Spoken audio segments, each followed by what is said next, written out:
Matt's back. Can you guys hear me? Yes. Thank you. Okay. Okay, so I'll go ahead and start roll call. Thank you. Acosta, Here. Rodriguez, Sarmiento, Here. Tavares, Beach, Olson, Here. Hammer, Here. Jones. Here. This conference will now be recorded. All right. If everyone would please just go ahead and mute for this part. They asked me to have everyone mute for the Pledge of Allegiance. I think there's supposed to be a PowerPoint image to come up, but I will go ahead and do the Pledge of Allegiance. I pledge allegiance to the flag of the United States of America and to the republic for which it stands, one nation, under God, indivisible, with liberty and justice for all. Thank you. Now is the time for presentation and oral communications. This time is set aside for members of the general public to address the Planning Commission on any item not on the Planning Commission agenda, which is within the subject matter jurisdiction of the Planning Commission. No action or discussion shall be taken on any item presented, except that any commissioner may respond to statements made or questions asked, or may ask questions for clarification. All matters of an administrative nature will be referred to staff. All matters relating to Planning Commission will be noted in the minutes and may be scheduled for discussion at a future meeting or referred to staff for clarification and report. Any commissioner may place matters brought up under oral communications on a future agenda. All speakers are asked to announce their name in order to obtain an accurate record for the minutes. At this time, are there any members of the public who would like to address the Planning Commission on any item not currently on the agenda?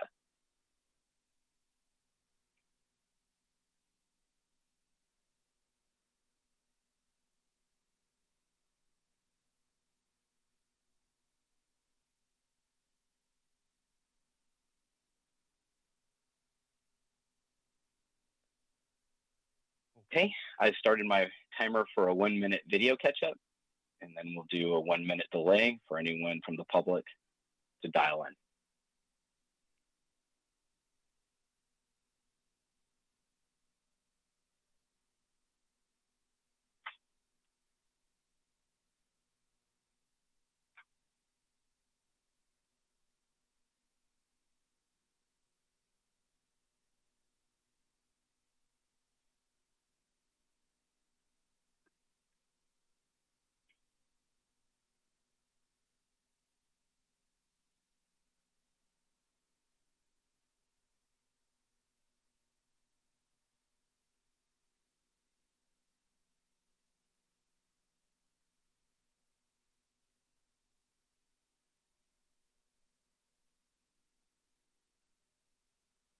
Okay, the 1 minute has exceeded. For video catch-up, I'll set another 1-minute timer.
Okay, seeing as we've had no public speakers or speakers from the public, we'll move on to item 4, the consent agenda.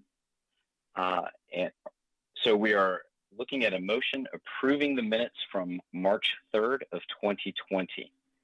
Planning Commissioners, are there any questions, amendments, or changes to the March 3rd minutes? No, I'll make a motion that we approve the agenda. I'll second that motion. Sorry, was that Anna or was that Jenny? Doesn't matter. Okay, I think both I think it of was us. Anna. Sorry. So I've got a motion from Jenny and I've got a second from Anna. All right. Any other discussion about the minutes? Seeing none, I'll take a vote. All those in favor, please say aye. Aye. Aye. Aye. Aye. Any opposed? Any abstentions? Wonderful. The motion passes. Thank you all. I guess I have to set another timer. Here we go.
You're on mute.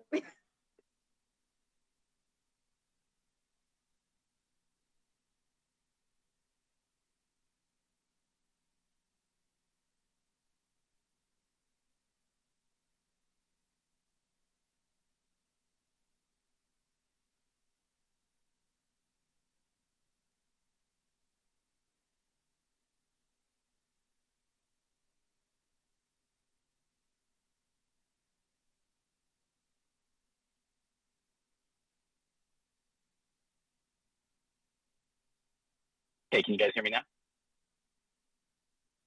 Yep, okay. I'm not going to set another timer. I guess I took a minute right there anyway.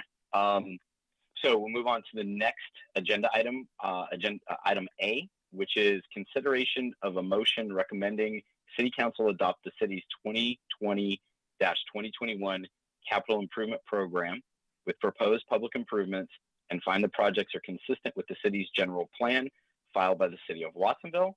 And now we'll have a staff report. Hello, everyone. This is Cindy Serwin, your Finance Director, Administrative Services Director. I am just getting my presentation up and running. Can everybody see it?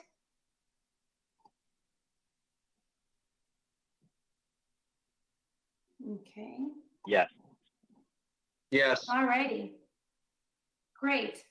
So I am here to present to you the city's capital improvement program. It's a 5-year program. The planning commission, according to the city's charter, it is that the planning commission has the duty to be presented this capital program and recommend to the city manager and the city council a program of proposed public improvements for the ensuing 5-year period. So it is a 5-year capital improvement program.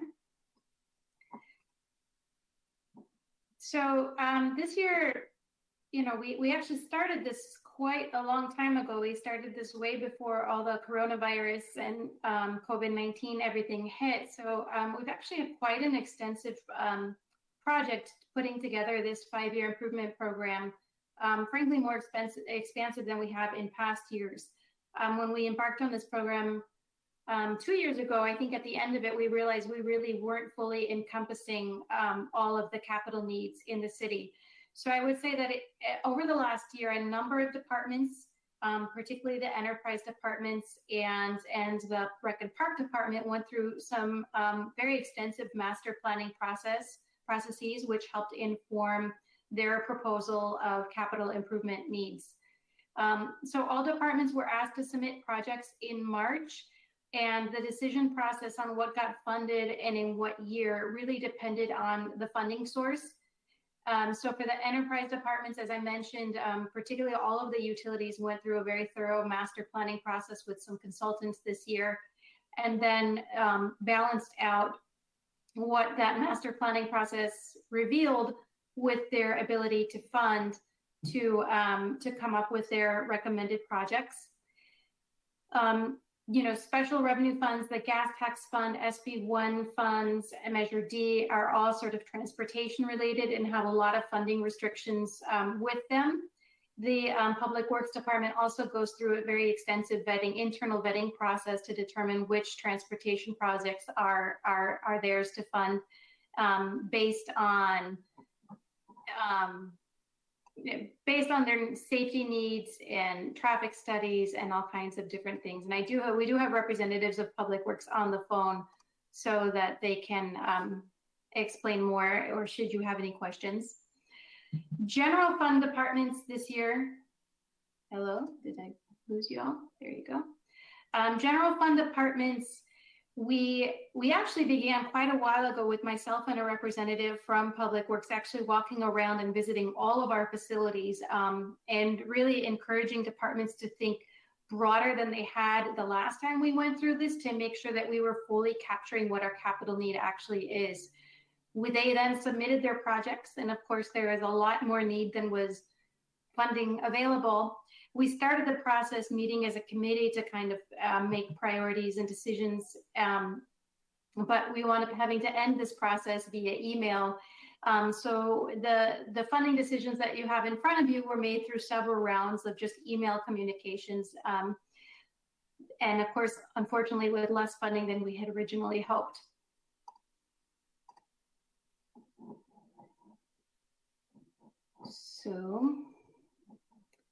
So this is our 5-year plan. I keep losing you, so I'm trying to get you back. Do you keep losing my presentation? I don't know if somebody keeps taking it away, but I'm trying.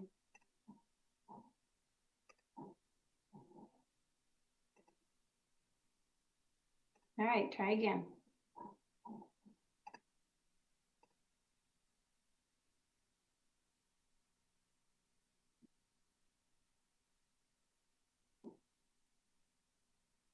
Okay, so in the end, this is our 5-year capital improvement program by department. You can see that for the fiscal year that's coming up, where we will actually have the council making appropriations in June, we're planning to spend $19 million. That comes from a variety of sources, the majority of it being in Public Works. And then over the course of the 5 years, there's $106 million worth of projects that are right now planned to be funded. This is a pie chart with essentially the same information. And you can see that the capital needs are really heaviest in our enterprise departments, as those are very capital intensive works. By funding source, you can see that we also really made some efforts to look for other ways to be able to continue our capital program despite fiscal challenges that are coming up. So you can see the enterprise funds fund the bulk of that, and they do that with basically cash funds through ratepayers. But they are also subsidizing a lot of their capital needs with various grants.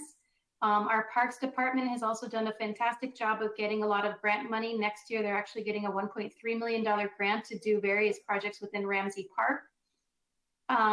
Some of the larger projects with the enterprise departments in the future years, we are definitely planning on using bonds or low interest loans from the state, depending on what funding is available in those years, to fund some of the major projects that you can see listed there. Within that gas tax line, I have listed gas tax, SB1, and Measure G, so all of our sort of tax-funded transportation-related funding. Other funds, we kind of, I had hoped to propose more general fund in this program, but considering the current challenges, we started looking under rocks a little bit and started looking at other funds that might have had some fund balance available to use as one-time money to fund one-time projects. So for example, we are proposing to use some cannabis fund balances that have accumulated over the last couple of years, just where departments haven't spent their full allocation in a year. We're using a little bit of Measure G and Y fund balance, again, that those departments have accumulated over time. There's a little bit of parks impact fees. So we did try to really subsidize our capital program by looking at other funding that we had available. And then of course, last but least is our general fund, which is a very small allocation. It's about $600,000 in the next proposed fiscal year. We had hoped to be able to do more this year, but considering current circumstances, we're keeping it at a low level. And then as the 5-year plan shows, we're hoping to grow that in the next few years. So some of the guiding principles that we used to determine which projects would be funded and which weren't was to group like projects together as much as possible to be able to create efficiencies. We had noticed that a lot of needs had been happening across the city and people had been dressing, for example, roofing on their own. And a one roof project at one building in the department, sometimes it's hard for departments to get bids because it's such a small project. So we really focused on projects like roofing or resurfacing or painting to really kind of group them together so that hopefully we would be able to get efficiency at scale, that when we go out to bid, we would be able to get more contractors and larger contractors interested in this work and hopefully then be able to get more bids and better pricing. We also had a principle of matching up or syncing with grant funding. In the general fund this year, for example, you see there are quite a lot of projects that are coinciding with Ramsey Park. Part of that is because, as I mentioned, the Rec Park Department is getting about a $1.3 million grant to do some work at Ramsey Park. That grant is going to cover a lot of different work and projects, but not all that is needed in that area. But there are similar projects, trails and parking lot resurfacing that go along that are very similar to some of those grant projects. So again, we're trying to take advantage of economies of scale, funding the remaining projects so that while we have crews working there at the same time, we're able to tackle everything and to also get, again, economies of scale in terms of if you have a contractor there doing asphalt in one area of the park, be able to do that at the same area of park and get, larger contracts together. And then, of course, the last area is projects that we feel are required by changes of law or operational necessity. So things that put us at risk, or for example, next year there is a law that requires lactation of facilities in all major employers in the state. And so we really need to put some money into making sure that we have comfortable spaces in our facilities for working mothers to be able to spend time when they need. So those are sort of our guiding principles in deciding which projects got funded this year. That unfortunately still leaves us with quite a lot of projects that are unfunded. As I said, the last time we went through this, we realized that we really weren't capturing the whole scale of the city's unfunded capital needs. So this year we really had all departments do a more thorough job of listing out all their unfunded needs. We knew this would be a big number. We knew it would also be something we wouldn't be able to fund, but we also thought it was very important that the policymakers of the city, when they're making decisions about how to spend their money, know what the full scale of our unfunded needs are. So much of this unfunded needs you can see is in parks and community services. That includes our community centers, that includes our actual playgrounds, that includes courts, kitchens, any sort of the facilities that they work at. Some of our slew trails are in there. There's quite a lot of unfunded need in our parks departments. Our police and fire also have, particularly fire department has some real maintenance needs at their stations that unfortunately at this moment in time we're not able to fund. So some of the examples of the projects that we funded, as I mentioned, this year you'll see that there's an emphasis on Ramsey Park to coincide with their grant. There's also some facilities maintenance and upgrades. At police and fire, we are sort of digging under those rocks, as I mentioned, and looking and finding money to do some repairs and replacement of vehicles, particularly important with our police department. Public Works Maintenance is doing some HVAC upgrades at the police department, some parking resurfacing at some of our parking lots, city parking lots, doors, elevators, the Beach Street Garage. And then, of course, transportation projects continue to work on improving our streets, our sidewalks, and our pedestrian safety across the city. The airport next year, it only has one very small project, a fuel island dispenser. That is because they kind of go in 5-year planning cycles with the FAA. So they have one small project next year, and then they'll be doing some planning, but they are looking at later in the 5-year plan to be doing, again, constructing a parking lot and some runway repairs and hangar improvements. Sewer, water, and solid waste are our utilities. Have a whole lot of projects. A lot of it still is just, the regular maintenance of and upgrade of piping. They are, I think, hoping to accelerate the replacement cycle that they have. And then, of course, their master plans informed a lot of new projects that still need to happen. So just to give an idea, the CIP book this year that we're actually publishing has some great photos and descriptions of each of the projects, but just to talk about a few, just to show some pictures of a few of them.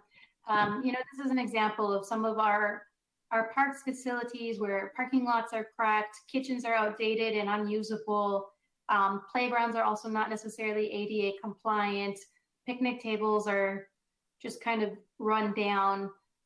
So our parks and community services really need some love and care.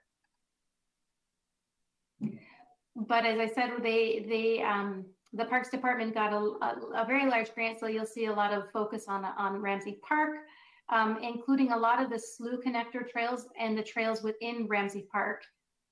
That's kind of the basis of the grant. It's supposed to, it's going to give better flow, better shade, and better facilities within the park. Ramsey's also got they received a donation to do a pump track at the old skate park or one of the smaller skate parks. There's some money in there to do a dog park. There'll be a lot of improvements to Ramsey Park.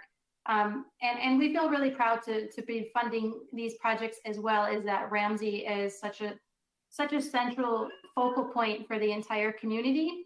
And again, during these times of shelter, when people can't necessarily be inside, having those trails and ways to walk around, I think in a central park like Ramsey is really important for us.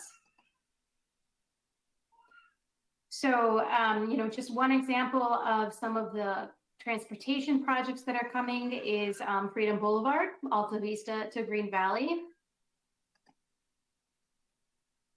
And then one of the very large water projects that's coming up is some new reservoirs at the airport.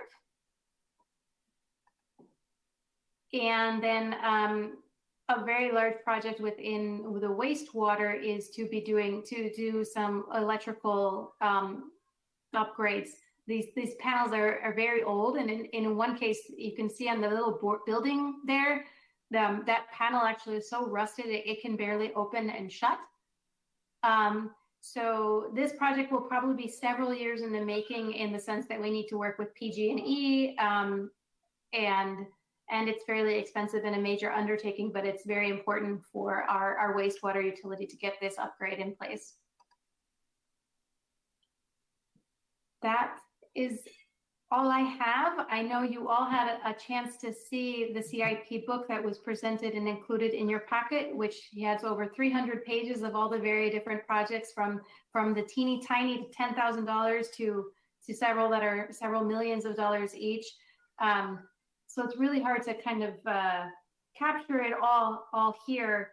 But do be rest assured that the city has spent a lot of time and effort sort of reviewing these projects to make sure that we're funding what really is absolute priority. I also want to caveat this in that given the new financial circumstances that the city is in, and given that, these changes, all this COVID shelter in place really happened more towards the end of our planning process. What I'm recommending to you today, there's honestly no guarantee that even at that level is going to be funded. It really is going to depend on how the financials of the city continue. And I would caveat that for all funds, not just the general fund. We do think it's important to maintain a capital program. These capital projects can't be delayed for much longer. And during the last recession, Watsonville really did sort of delay its capital program, which is why we have such a backlog. So I think it's important, and we think it's important to continue trying to keep a capital program going. But in the end, we will have to be making some really tough funding decisions in this year's budget, and the council will have to weigh these capital needs against some of the other operational needs of the city. And so ultimately they'll have the appropriation final say. With that, I'm happy to take any questions. I also know that there are some public works folks on the line if there are questions for them as well.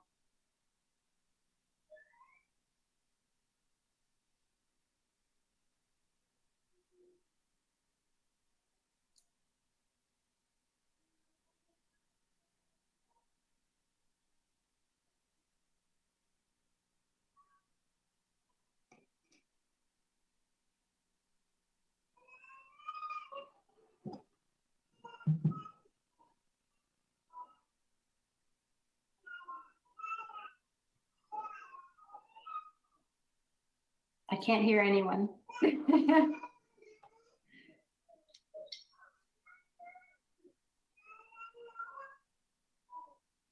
Okay, can everyone hear me? Yeah. Great. So are there any cool questions from the Planning Commission at this time? And if we could get back to the screen where I can see everyone. Yes. That'd be great. So this is a time for the Planning Commissioners to ask any clarifying technical questions. Jenny Beach, I see your hand raised. Let's go ahead with you. Thanks for the comprehensive and informative presentation. Would you speak briefly to why there's such a significant increase in the total amount of projects funded in the 22-23 fiscal year? They're all around $20,000, and then that one jumps to 41. Hang on, looking back.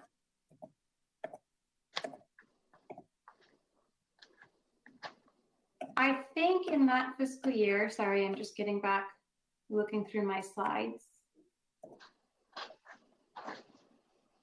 In which fiscal year? 22-23. So literally the middle of the chart. Yeah, so that has 26, that has a very large project for Public Works, the water enterprise, which is likely going to be loan or bond funded. I believe that is the project, as you've been hearing about for quite a long time now, related to Chrome 6, Okay. where they would have to refit many of their wells. The state has kept pushing out and pushing out and pushing out those decisions. And right now, that is a year that we think we're going to have to make that decision and pull the trigger and do that work. And that's an over $25 million project right there. So that's why there's that one big jump in that year. Thank you. Mm-hmm. Let me scroll down here. Jenny Sarmiento, did you have a question? No, okay. Ed, did you have a question? No. No, I didn't. No, I do not. Okay. Anna, did you have a question? Okay, great.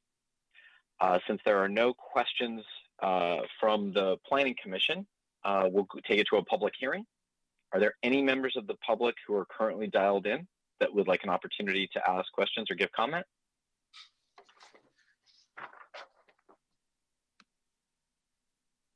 I'm going to give it a little time, guys, so the video can catch up.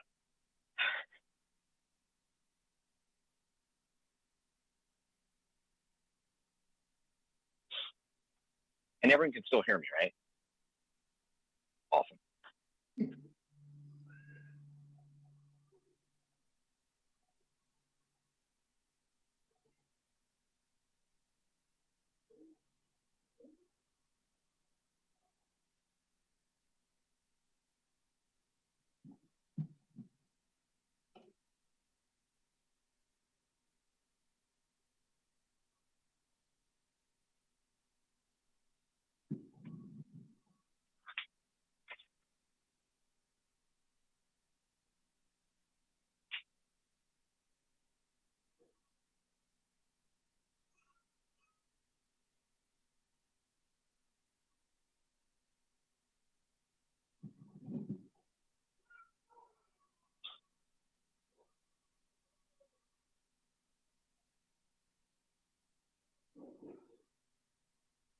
Okay, seeing as there have been no requests from the public to speak, we can entertain an appropriate motion.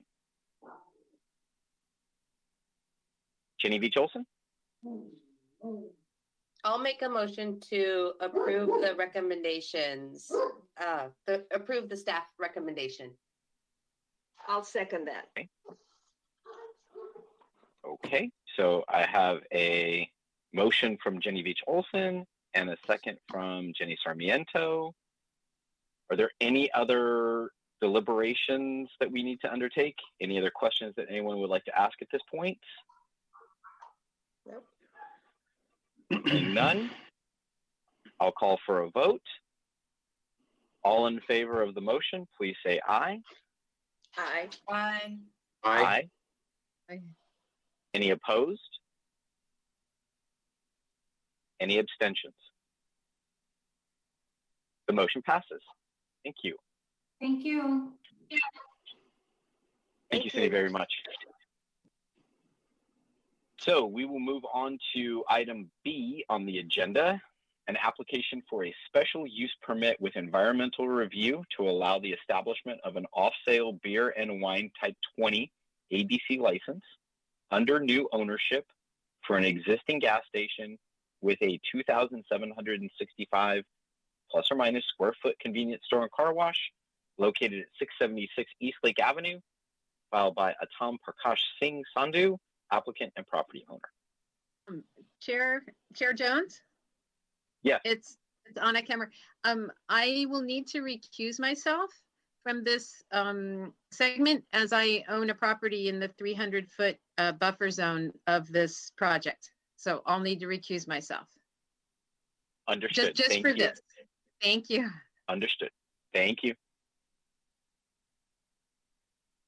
And staff report, please. Yes, can you see my screen?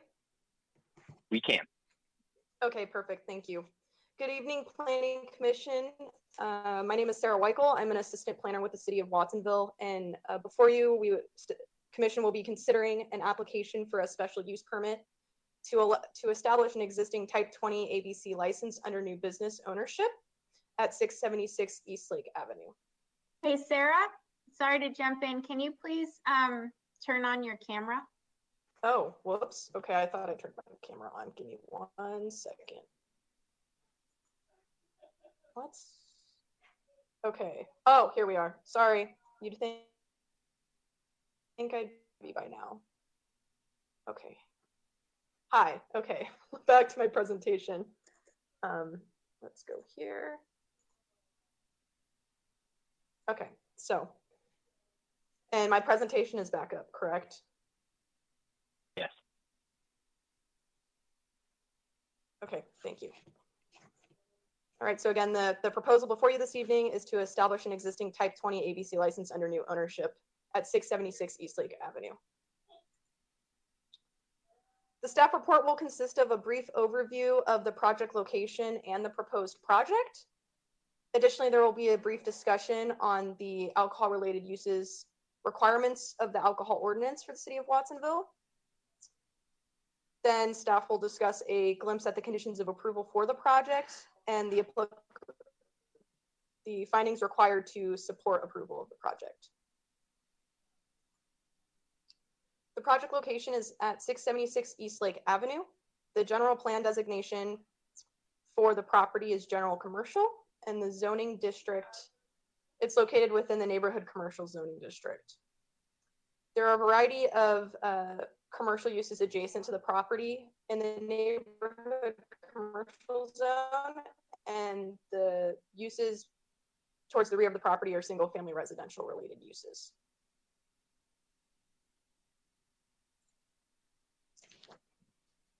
The requested entitlement before you this evening, again, is a special use permit, and the proposed project is to establish an existing Type 20 ABC license under new ownership.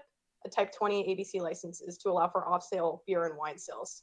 And one point of clarification I would like to provide is that the reason this project is before you this evening is because there's a transfer of ownership, a transfer of the license to a different business owner.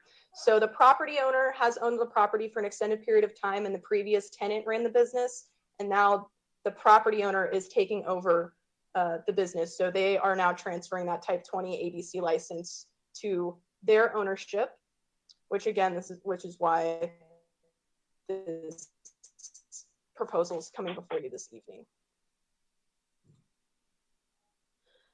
The existing site is a gas station with a convenience store and car wash. It's currently branded as East Lake Gasoline. And the proposed use, again, is the same gas station with convenience store and car wash, again, just with the transfer of the Type 20 ABC license. Currently known as Vicar Gas, but it will be rebranded as a Valero Corner Store. The property, again, is located off of State Route 152, East Lake Avenue, at Manor Avenue and Hushbeck Avenue. The procedure required for this application is a special use permit to establish the existing Type 20 ABC license under new ownership, and this is pursuant to the neighborhood commercial zoning district regulations and the alcohol ordinance.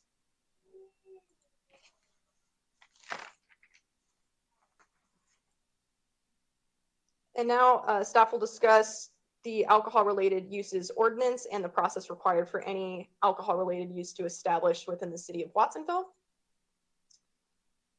The alcohol ordinance requires any alcohol-related use, including a new proposed use or a transfer of license, to go through an alcohol-related uses application. Once that application is deemed complete, the applicant is then interviewed by a panel of city staff, and the application and the interview are then scored, and a passing score of 80% is required for the project to move forward in the use permit process. The alcohol-related uses application has 5 main components. The first component is a discussion of location, specifically if there are any sensitive uses within the vicinity of the proposed alcohol-related use. Next, the applicant provides a business plan, which includes information related to training of employees and ownership structure of the business. Next, a neighborhood compatibility plan discusses measures to avoid alcohol sales to minors and measures for reporting crime to help keep staff and customers safe. A safety and security plan discusses lighting, specifically measures around lighting and security cameras, as well as does a safety assessment of the site itself and provides that information to staff and details the types of precautions that business owners will take in terms of ensuring that the alcohol-related use does not become a nuisance. And lastly, the applicant has the opportunity to discuss any community benefits that the business may provide. The applicant was interviewed by city staff on December 20th of 2019. And the panel interview consisted of representatives from the city manager's office, the finance director, the community development director, and representatives from the fire department and the police department. Items of note that the applicant discussed in the interview included improved measures related to lighting and security cameras. So he discussed plans to improve the lighting around the canopy area of the gas station, as well as the exterior of the business, again, to improve safety. Additionally, as you saw in the staff report in the attachments, the applicant provided extensive information about a security camera revamp for both the interior and the exterior of the business to help comply with the retention requirements and the coverage requirements that the Watsonville Police Department requires of alcohol-related uses. Additionally, he discussed the rebranding effort again to the Valero Corner Store, which is going to include new signage and some new painting. And lastly, also mentioned prior experience with alcohol sales at other convenience stores, specifically a convenience store in Cupertino. With all those items considered, the applicant did receive a score of 80% or higher as required by the alcohol ordinance, and that is why this application is before you this evening for decision. Some of the conditions of approval for alcohol-related uses include incorporating ABC conditions of approval by reference.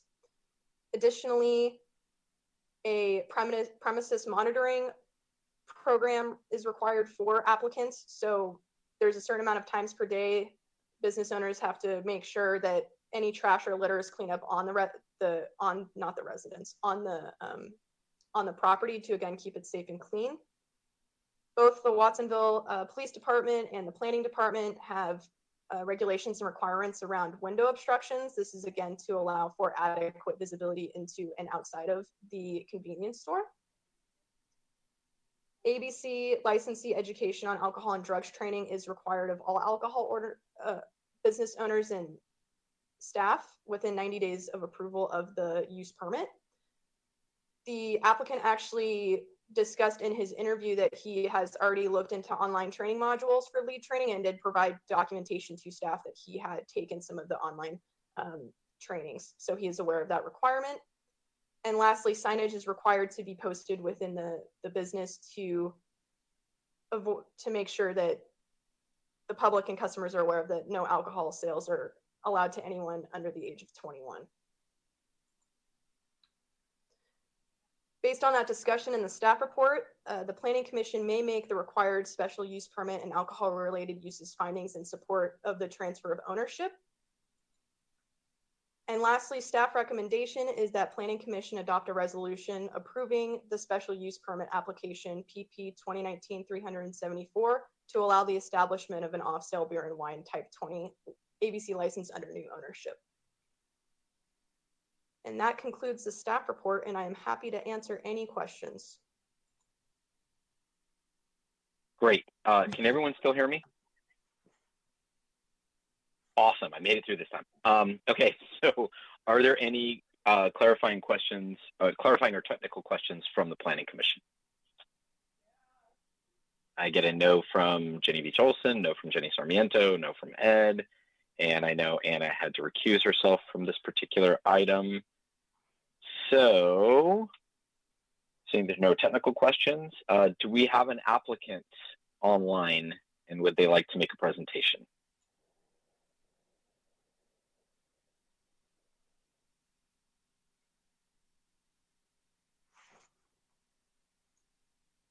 I'll give it the minute just to make sure.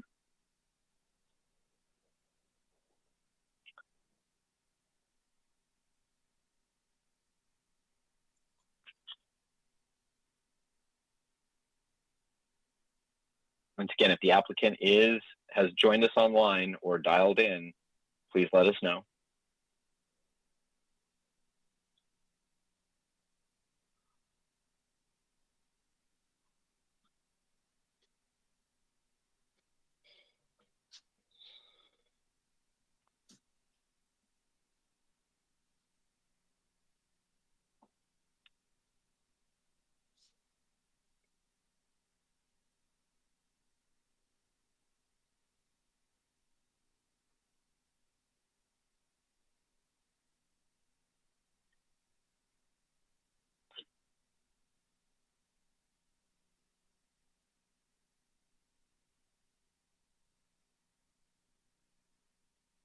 Okay, the minute has passed. Not having heard from the applicant, has anyone come up with any other clarifying or technical questions that they'd like to ask at this time? No? Is anyone from the public present that would like to speak on this subject?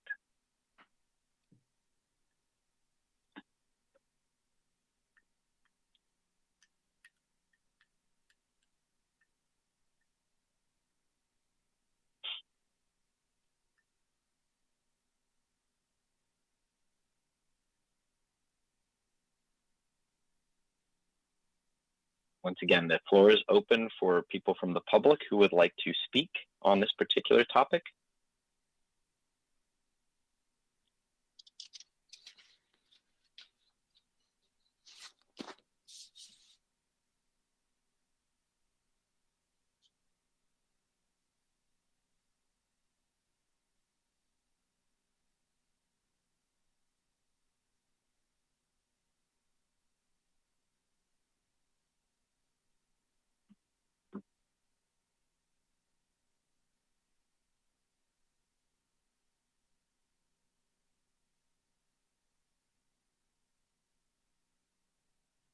Okay, that was our full minute. Seeing that no one from the public has would wish to speak, we can now entertain an appropriate motion.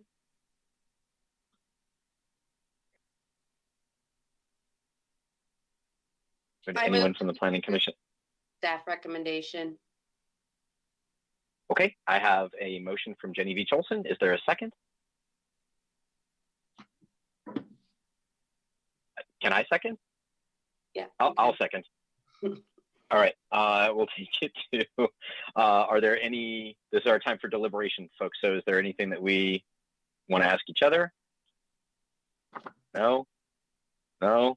Okay, I'm getting a lot of head shaking, so we're good.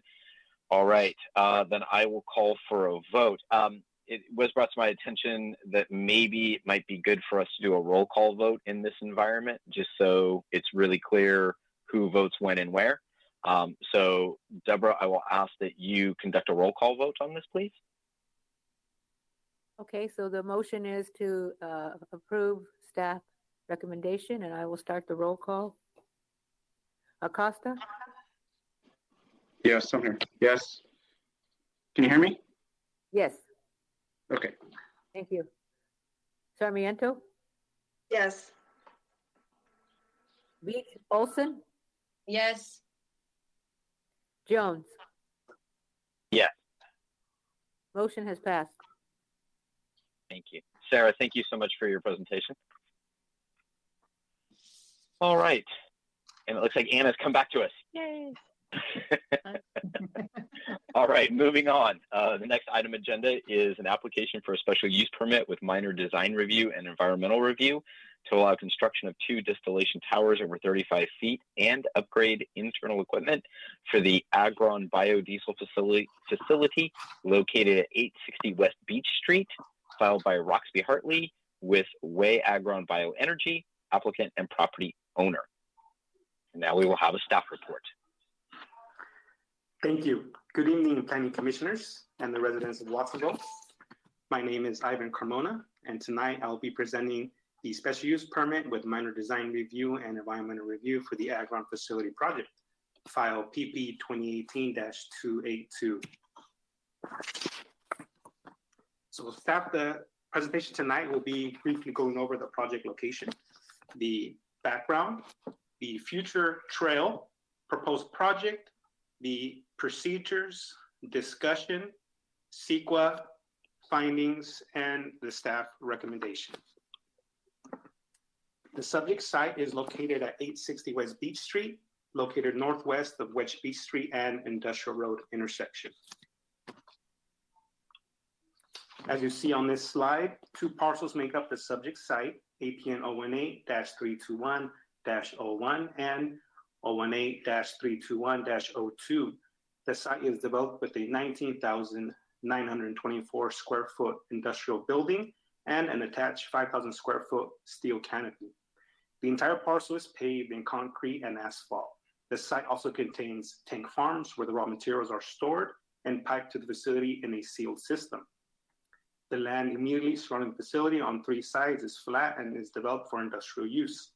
The site is bordered to the northwest by railroad tracks, undeveloped land, and the Watsonville Slough. According to the Santa Cruz Assessor's Office, the site was developed in 1959. The site's previous use was by Granite Construction as a heavy equipment repair shop. In April of 2012, the Planning Commission of the City of Watsonville approved a special use permit with design review and environmental review to allow conversion of the facility into a biodiesel processing plant for North Star Biofuels. The approval allowed North Star Biofuels to manufacture biofuels from animal fats and vegetable oils. The conversion of the facility was completed in 2013 by issuance of a building permit. In November of 2017, the facility was purchased by Western Iowa Energy and renamed the facility Agron Bioenergy. At that time, a series of tests were conducted. The tests demonstrated that critical equipment upgrades were required to meet the permitted production of 22.5 million gallons of lower carbon biodiesel fuel per year. On November 8, 2018, an application for special use permit with minor design review and environmental review was submitted by the applicant and property owner requesting construction of 2 distillation towers exceeding 35 feet with interior upgrades to heavy machinery and equipment. So another interesting detail regarding the project is it is located adjacent to a future trail along the Santa Cruz branch rail line. So this is going to be key as far as how this project is developed in the future. The land use designation for the property general plan is industrial, and the zoning land use designation is general industrial.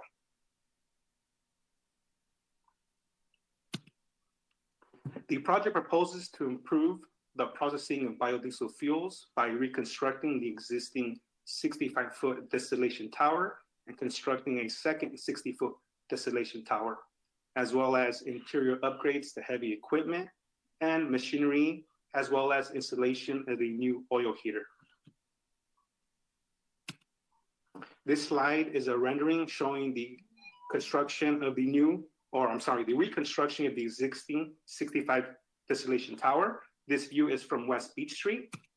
This next slide shows another rendering of the 2 proposed towers. This view is from the Vanavial property located northwest of the subject site. And here is another slide which shows the eastern elevation of the proposed towers. As you see, the reconstructed tower is to be 65 feet tall, and the new proposed tower is to be 60 feet tall. The project also proposes internal upgrades. Those internal upgrades shall improve the vacuum system safety and reliability. This will improve uptime, lower maintenance costs, and improve safety, as well as replace high-shear reactors with critical phase reactors. This will improve reaction, reduce maintenance, and require a new oil heater, as well as replace 3 centrifuges with decanters. This will improve the quality and lead to higher yields of biodiesel, reduce quality control, and lower maintenance costs. The project also entails replacement of the methanol dryer.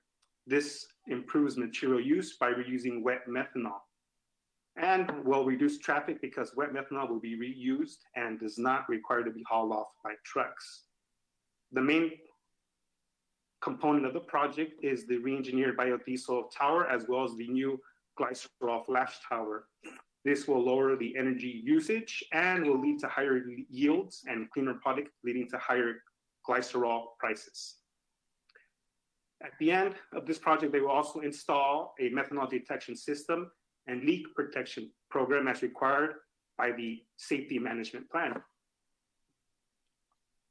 Once the facility is up and running, there will be 18 full-time employees, and the applicant foresees revenue sales of around $80 million per year.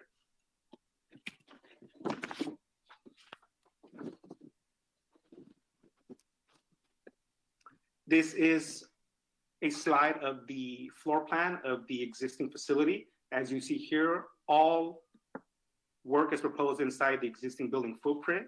Here is where the existing re-engineered tower, the new tower, as well as all the equipment and machinery which is used to process the animal fats and vegetable oils into biodiesel fuels.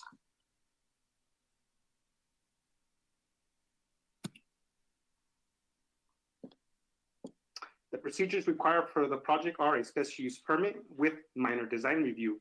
A special use permit is required for any structures proposed exceeding 35 feet in the industrial zone, and a minor design review is required for all exterior renovations where parking is not impacted.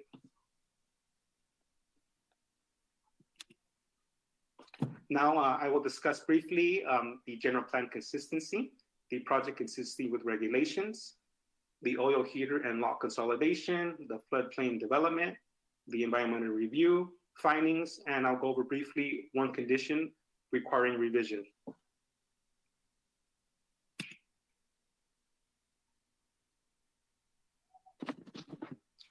So the project conforms with goals and policies of the general plan relating to industrial land use, modernization, land use suitability, as well as the policy of land use suitability.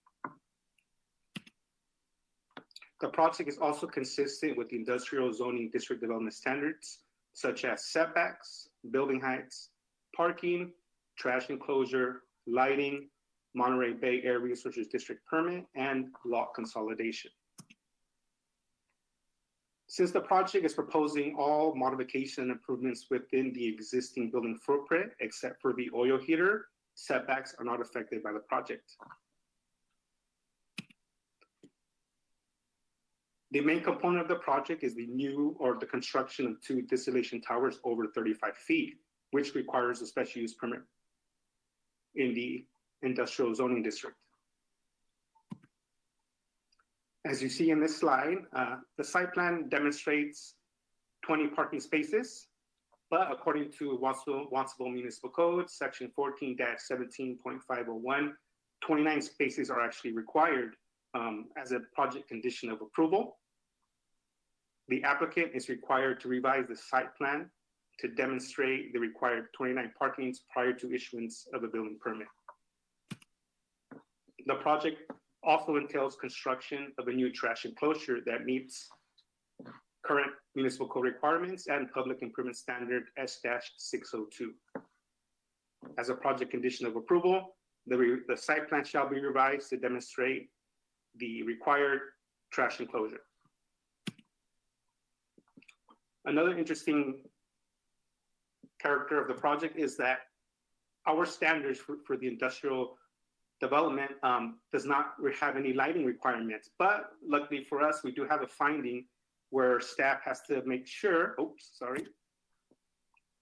that any proposed lighting does not spill over onto the adjacent properties or onto public right-of-ways, such as a glare nuisance to motorists. As a project condition of approval, the plan shall be revised to submit a photometric plan showing the required lighting for the project. Another interesting component of the project is these modifications will require installation of an oil heater. This oil heater will require a Monterey Bay Air Resources District permit prior to issuance of a building permit. So the only thing proposed outside the building footprint is the oil heater. And according to this slide and the plans, the new oil heater is to be located on an existing property line. As the project and applicant, as the applicant and property owner are unsure of the future cost for the project, because one of the first phases of their modifications is to receive entitlements by the city of Watsonville. The next phase is for the agro and biodiesel facility to acquire grants to actually do the modifications. So at this point, the way staff revised or conditioned the project would be to relocate the new oil heater to be on APN 018-321-01 away from property lines to satisfy all building and fire code setback requirements. So in this way, by relocating the new oil heater, a lot consolidation is not required. The project is also located in the floodplain development. It's in a special flood hazard area and is subject to a 1% or greater chance of flooding, and must develop in mind according to Chapter 9-2 floodplain management of the Watsonville Municipal Code. So prior to issuance of a building permit, the applicant shall submit a substantial improvement evaluation where proposed improvements, if they exceed 50% of the market value of the structure before improvements, floodproofing, the building and all electrical and mechanical equipment 1 foot above the base flood elevation will be required. So prior to issuance of a building permit, a flood elevation certificate, and a spill prevention control plan shall be submitted to the Community Development Department for review and approval. As the project is a special use permit, the Planning Commission may make the required findings in support of the project. One of the key findings is that the site is currently zoned industrial, surrounded by heavy industrial uses, and they have received a previous approval by the Planning Commission in 2012. Therefore, the project will not result in any population growth or any nuisance to neighbors. Another key finding is exactly the same thing. Because the existing zoning and surrounding nearby uses are heavy industrial uses such as Sombrero Packaging, Pacific APAC, and across the street, of which B Street is Martinelli's S&Co. There will be no adverse impacts to the neighborhood and adjacent surrounding uses. A Class 1 categorical exemption has been prepared for the project. As the project is already developed, the biodiesel facility has already been approved, and the upgrades are considered minor, involving negligible or no expansion of use. The project also requests upgrading equipment and machinery to be more efficient, sustainable, and environmentally friendly. So now I want to talk about a condition of approval, number 57. Because the property owner and applicant is unsure if funding will be received for the project, one of the discussions staff had was replacing the adjacent fence along the rail line. We're treating this as a public right-of-way. So originally we conditioned it very generally by just saying any proposed fences shall require a fence permit. But what we did, because the applicant is very interested in going through with the application and entitlement, as well as the development of the facility and improvements, that if they do get funding, they will go ahead and submit a building permit. And once the building permit is issued, staff and the applicant can discuss what type of fencing will be required to be installed in that location. So the project will be conditioned as prior to certificate of occupancy or building final, the applicant shall submit a fence application to the Community Development Department for review and approval. And with that, staff recommends that the Planning Commission adopt a resolution approving the special use permit with minor design review and environmental review to allow construction of 2 distillation towers exceeding 35 feet with interior upgrades to heavy equipment and machinery. This concludes the staff report. Do the commissioners have any questions? So can everyone still hear me? Yes. Yes. Great. Thanks, Ivan. Okay, so planning commissioners, are there any clarifying and technical questions? The way the screen is set up, I can't see the commissioners to know if anyone's raising their hands at this time. There we go. There we go. Okay. So I see you all. Anyone waving a hand want to ask any clarifying questions? Technical questions? All right. No, I do believe that we will have a presentation or at least someone speaking to us from the applicant side. And I believe that there are going to be 2 speakers. The first person, I believe, is going to be Roxby Hartley. Mr. Hartley, are you online? Yes, can you all hear me? Yes. Yeah. Oh, great. Thank you very much. Well, thank you very much for preparing the report, Susie and Ivan. That's good to see. Thank you very much for listening to us. I think the project will be great for Watsonville. It's useful because it helps California meet its carbon goals. It will offset a huge amount of carbon dioxide emissions. And of course, it will bring a lot of revenue to the city of Watsonville. It will bring jobs and training, and the upgrade an awful lot of money will be spent doing the upgrade as well. So I think overall, the project will be a great addition to the Watsonville industry infrastructure. Thank you very much. I I don't know if Brad Wilson, the president of Agron, has dialed in. I'm not sure if Susie can identify him from the other callers, so he might not be able to speak. Let's see. Let's see. Can we just try, Brian, if you're on the line, can you try unmuting yourself? Brad, sorry. Is Brad on the line? He said he was. He texted me to say he was. Okay. Hello. Yes. Hello. There you go. We can hear you. Hi, Brad. Great. Yes, this is Brad Wilson, president of Western Iowa Energy in Wall Lake, Iowa, and we own Agron Bioenergy in Watsonville there. Purchased it in November of 17 and have been trying to get it running as is and struggled, and it just was not built. Even if we, it will make good biodiesel as it was when we purchased it, but the yield was absolutely terrible, and you wouldn't be able to afford to make biodiesel for very long without going bankrupt. So we decided that it was going to take some upgrades and efficiencies to make the thing work, be better environmentally, and that's everything that Ivan talked about. So we really appreciate, you guys taking this or looking at this project. That would be great. Everything that Ivan talked about that needed to be changed, the number of parking spaces, the fence, lighting specifics, and trash enclosure, none of that's a problem.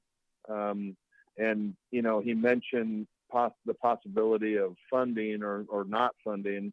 Really, it isn't an issue of funding. It's an issue of our board getting their head around this COVID-19. I mean, it's hard to believe that a virus could possibly ruin a project, but this is a very large project, very costly. And so, there is a chance that we possibly will delay it, because of, and kind of let the dust settle on COVID-19 and see where things fall.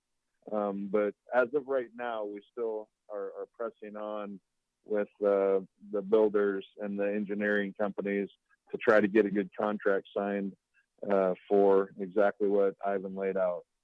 So if you guys have any questions, feel free to ask, but I appreciate the opportunity tonight.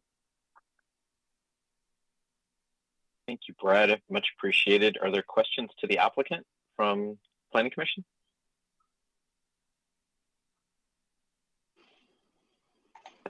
Okay.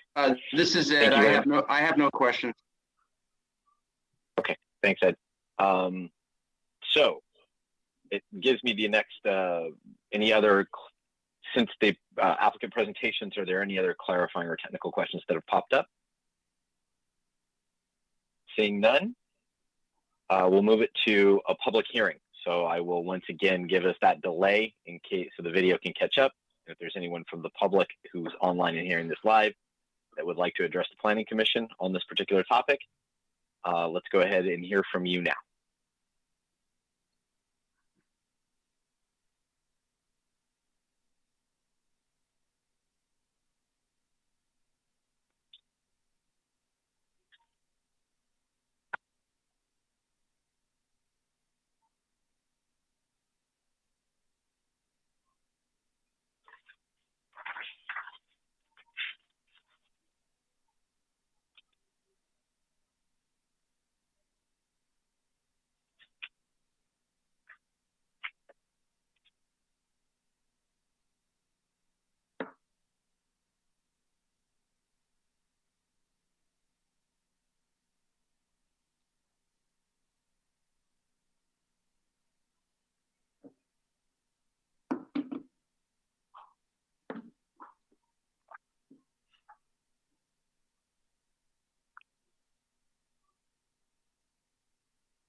Okay, not hearing from anyone from the public, we can now accept an appropriate motion from the Planning Commission.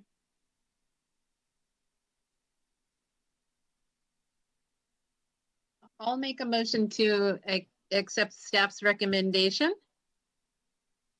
to approve the height variance.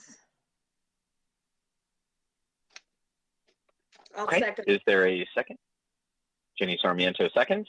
So that's a motion by Anna and a second from Jenny Sarmiento.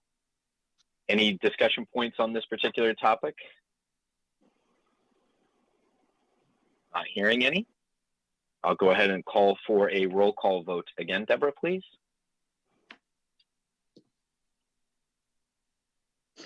The motion is to accept staff recommendation. I will start the roll call. Acosta, Yes. Sarmiento, Yes. Leach, Olson, Yes. Hammer, Yes. Jones. Yes. Motion passed. Thanks, Ivan. Thank you. All right. Thank you very much. And now we'll move on to the next item, agenda item. This is an application for a special use permit with design review, major variance, and environmental review to allow the demolition of a McDonald's building with a single drive-through lane and reconstruction of a new McDonald's building with a split drive-through lane and 2 menu boards on a little over 1 acre site located at 1598 Freedom Boulevard, filed by Sylvia Whitkins, McDonald's USA LLC applicant on behalf of franchise Realty Interstate Corp, property owner. Good evening, planning commissioners, members of the public. I'm Justin Meek, principal planner for the city of Watsonville, and I will be giving this presentation. Just by way of overview, I'll touch on the project location and what the proposed project entails, what the requested entitlements are, then go through a discussion of various topics that I would like to highlight. Again, touch on the environmental review for this particular project, the required findings, and staff's recommendation. The location of this is an existing McDonald's on Freedom Boulevard at 1598 Freedom. The site is just almost exactly an acre in size. It was constructed a few years back in 1976. It has access from 3 driveway approaches and it's near the intersection with Sydney Avenue.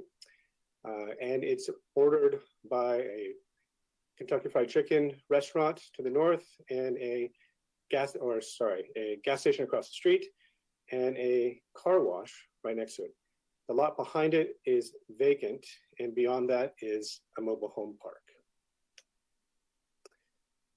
A survey was included in your packet, and it just gives you a little bit more details that I want to highlight here as well. One of which is that there's an existing underground easement for underground electrical utilities. And that's important because it also means that you can't put a building in this location of this site. You'll note that there is not a great amount of landscaping on it. There's just a little bit in the front and along the sides. Most of the site is hardscape for vehicle access. Those that use the drive-through facility can come through the middle or the right driveways. That wraps around the building and then exit directly back onto Freedom Boulevard. The project would involve demolishing the existing structure and reconstructing a slightly larger McDonald's with play place. The project also includes changing the configuration of the drive-through facilities to have a split drive-through lane, similar to the one that they have at 190 Main Street here in town.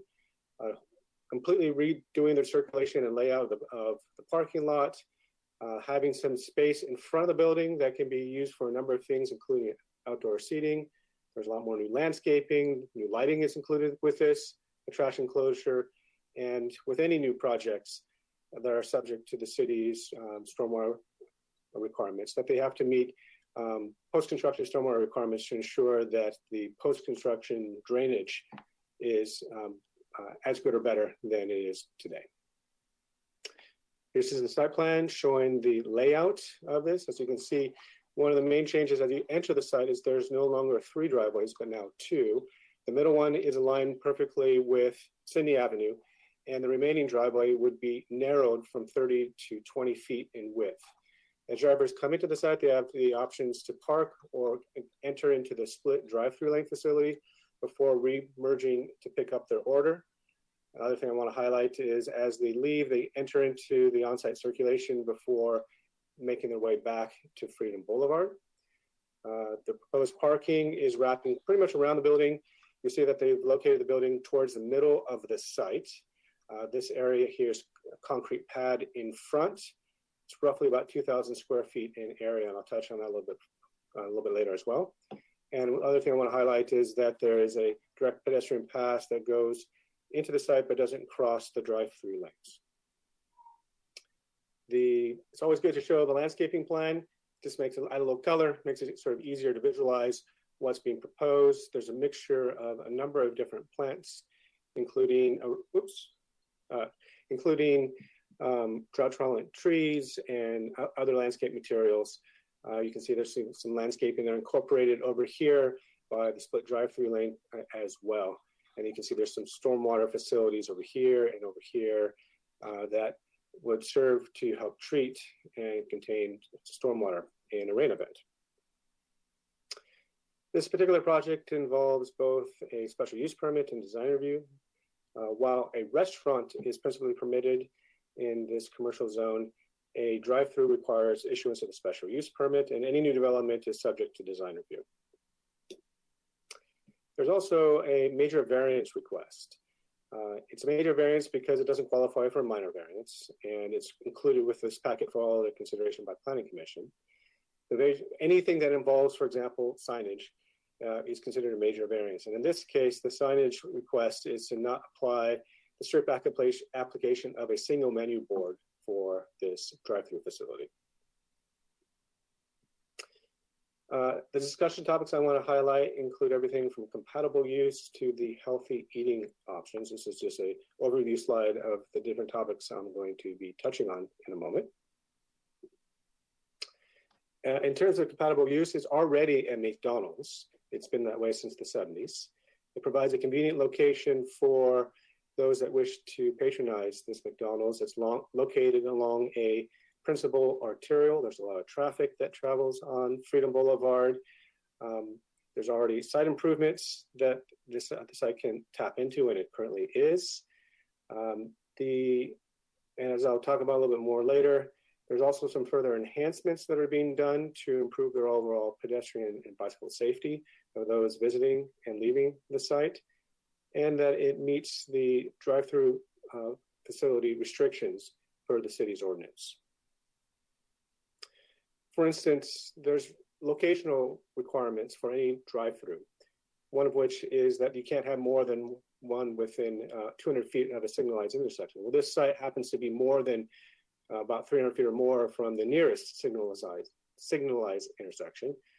Furthermore, it's not within 150 feet of a residential property. The mobile home park is just beyond 150 feet away from the drive-through facilities. The drive-through lanes themselves are set back more than 20 feet from the public right-of-way, aka Freedom Boulevard. As I noted previously, the exiting from the drive-through goes into the internal circulation rather than directly onto Freedom Boulevard itself. There's landscaping that's been incorporated to help soften and screen the drive-through lanes and the menu boards, and that there's pedestrian walkway that goes directly from the sidewalk into the site and to the McDonald's without passing the drive-through lanes. Currently, that involves as shown here, some striping. You'll see that under condition of approval number 13, staff is recommending the additional enhancements of using concrete or similar enhanced paving material to further give a visual cue to motorists to look out for pedestrians, as that's the area where they will be able to cross and do so more safely. In addition to that, there's, again, the reduction in the number of driveways from 3 to 2, the reductions of their width to shorten the distance so pedestrians going on the sidewalk but have a shorter distance to be able to cross. The alignment of the driveway semi-avenue means it's easier turning movements in and out without greater likelihood of conflicts. The enhanced material, which I just noted. Also, there's conditions of approval requiring that high visibility striping across Freedom at Sydney be provided. And last but not least, there's a condition requiring that the applicant pay a fair share contribution towards Public Works installing a signal at Freedom and Sydney.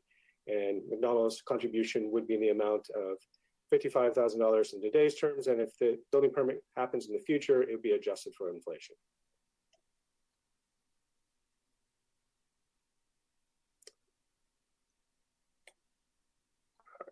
Why is this frozen? There we go. Just a little bit. Sorry about that. Skipped a bunch of slides. There we go. In terms of those that would then visit the site by bicycle, presently there's a single bike rack that can accommodate 2 bicycles. Since there's a lot of space available in that usable front portion of the building in that concrete pad that's approximately 16 feet in depth, one of the conditions requires that they add bicycle racks to accommodate a minimum of 8 bikes, and to also provide a secure biking, some sort of secure biking for employees themselves as well. And that could be in the building, that could be in a locker. There's various options that are outlined in the conditions of approval for them to be able to accomplish that requirement. As you can see here, this shows that adding bike racks in the front is easy to do. In terms of architectural design, the project is a modern design. It includes vertical elements that help frame the entry and differentiate the restaurant portion versus the place portion. You can see there's the aluminum battens that where they have the McDonald's sign. It's made to look like wood. And then in the restaurant portion, it's again aluminum, and it has sort of pewter, gray pewter look to it. And it has the resemblance of siding. There's both windows for people to see in, and also, again, to help differentiate the place portion, which has tiered windows. There's metal accents along the roof line, as well as the canopies at the doorways and surrounding the place portion. There's under lights, too, to further accent and provide visual interest to the building itself. And then in front of the building, this usable area, it's close to 2,000 square feet in size. It's a fair amount of land that can be used for a number of things. Right now, it's underutilized. So one of the conditions, as I mentioned before, was the bike parking. But in addition to that, to add more outside seating. Right now, there's 2 tables that can accommodate 4 people. And so one of the conditions requires them to provide tables for at least 10 more people. And as you saw before, there's plenty of space. One of the conditions also requires adding landscaping to help frame and make it a nicer outside eating environment. Landscaping is going to significantly improve the site. As I mentioned previously, there's very little landscaping presently, and there is landscaping that both surrounds it, helps frame the buildings, particularly at either end as you look onto the site, and then further screens the drive-through facilities and menu boards. In terms of the plant palette, the trees that are proposed include everything from natives like coast live oak to more colorful accent varietals like eastern redbud and the magnolia trees to provide some visual interest. The plant palette also includes a range of ground covers and shrubs, all of which are drought tolerant. And these give you an idea of what they will look and feel like. Everything from bottlebrush to yucca and flax, again, very drought tolerant plants, and have pronounced red, greens, and some yellow coloring to it. So you can see the color thing that they're working on. There are some required revisions to the landscaping plan that would have to be shown in the plans prior to issuance of a building permit, framing the outside seating area, as well as providing additional landscaping along the front of the building. And here's the view of the front. You can imagine if they took, say, the flax and added to the front, you'd have something, an appearance similar to this, or perhaps, flax and the yucca, different kinds of appearance using the existing plant palette, but further enhancing and improving the views of the site itself. Photometric plan was provided as part of this submittal to show that there's adequate lighting for circulation, but in such a way that it will not spill over and create a glare nuisance to surrounding properties or the public right-of-way at the same time. A proposed sign program is included for the signage showing the McDonald's, the play place, outside monument signs, and along the side of the building.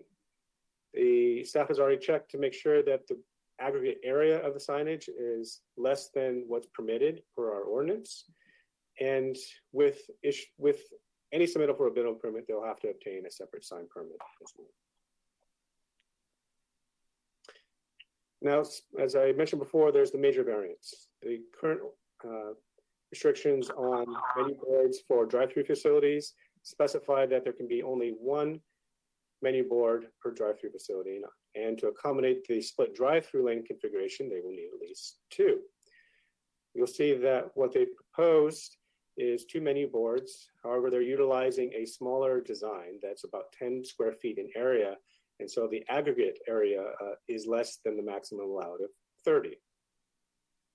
Here's a picture that the applicant provided for another site in Southern California that I believe is in Southern California that shows what it would look like in this kind of configuration. Last but not least, staff has also checked to make sure that the proposed McDonald's will conform with the city's healthy eating options ordinance. The purpose of this is to ensure that restaurants provide a range of healthy eating options. There's a minimum point score that's required for any new or remodeled building. It's only 6 points. And as provided in the packet, the McDonald's would have a score of at least 9 points and therefore meets the city's minimum requirements. This type of project is categorically exempt from CEQA. It involves a remodel and construction of small structures, and the state has determined this and similar type projects do not need any further environmental review. As such, and with the proposed conditions, this staff has drafted findings in support of the special use permit, design review, and major variance for Planning Commission's consideration. A couple key findings I just want to highlight is that this proposed use at the specified location is consistent with policies in the general plan, and that's included in detail in the staff report. And that as condition, the project does comply with all additional standards, such as the drive-through ordinance limitations, with approval of the major variance for having more than one menu board.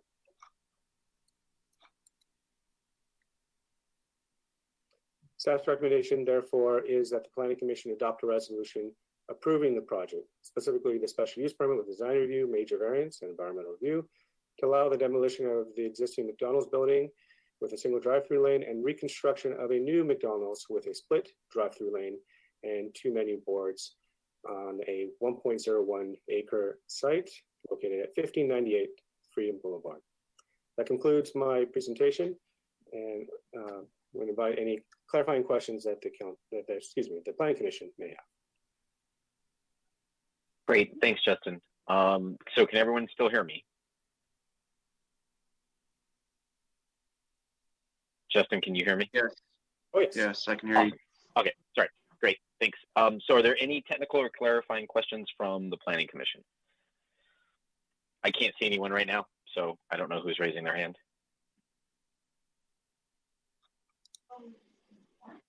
No questions, my end. Okay, thanks, Ed. Genevieve Olson, any questions?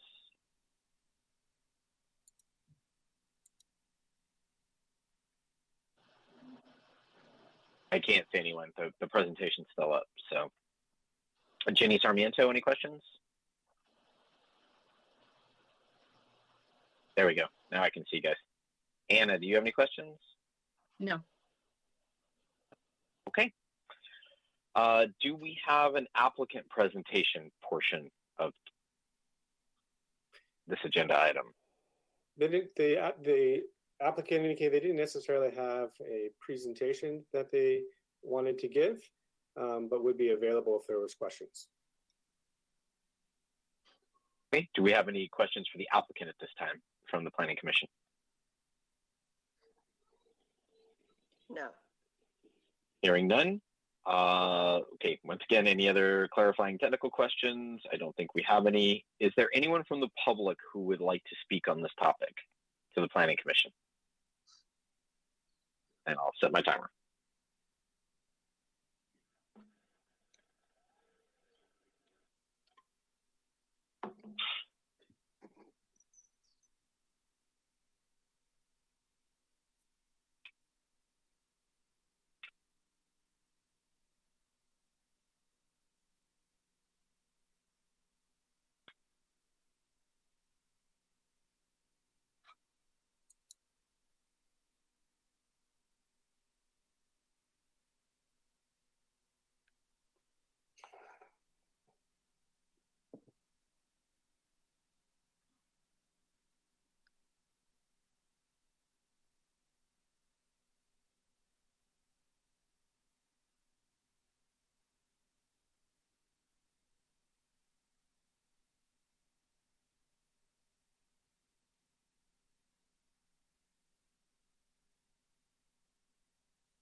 Okay, hearing nothing from the public, we can go ahead now and take an appropriate motion. Is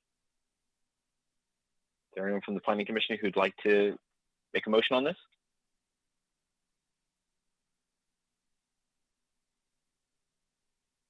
No hand raisers? I got nothing right now. I heard a dog. Somebody's got to go. Somebody just volunteered you. I'll make a motion I'll to. make a... Oh, sorry. Go ahead, Anna. I'll make a motion to accept staff's recommendation for the variance. Great. Is there a second? I'll second. Are there any other questions, deliberations? No. Hearing none, we'll go ahead and take a roll call vote. Deborah, if you would do the honors.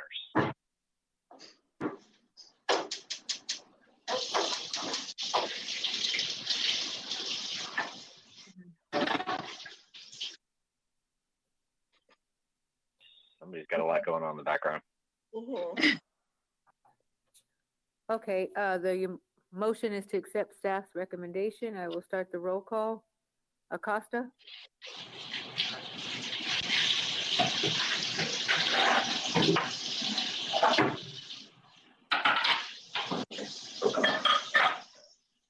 Wow. Whoever, can we get everyone to mute for a second other than Deborah, please? Okay, great. Deborah, go ahead and start it over. I'll start again. Acosta? Yes. Sarmiento? Yes. Beach Olson? Yes. Kammer? Yes. Jones? Yes. Motion passed. Great. Thank you, everyone. Thank you, Justin.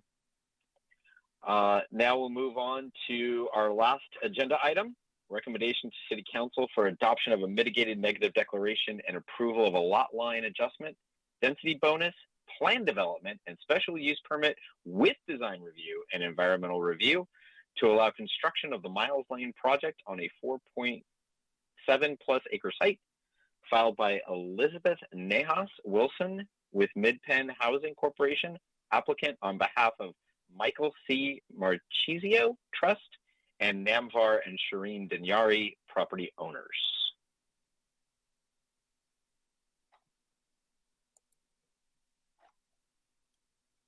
And do we have a staff report? There we go. Yes, I'm just bringing it up. Sorry about that. No problem. This is a brave new world here, so. It is. All right, so the Miles Lane project, again, Justin Meek with the City of Watsonville Principal Planner.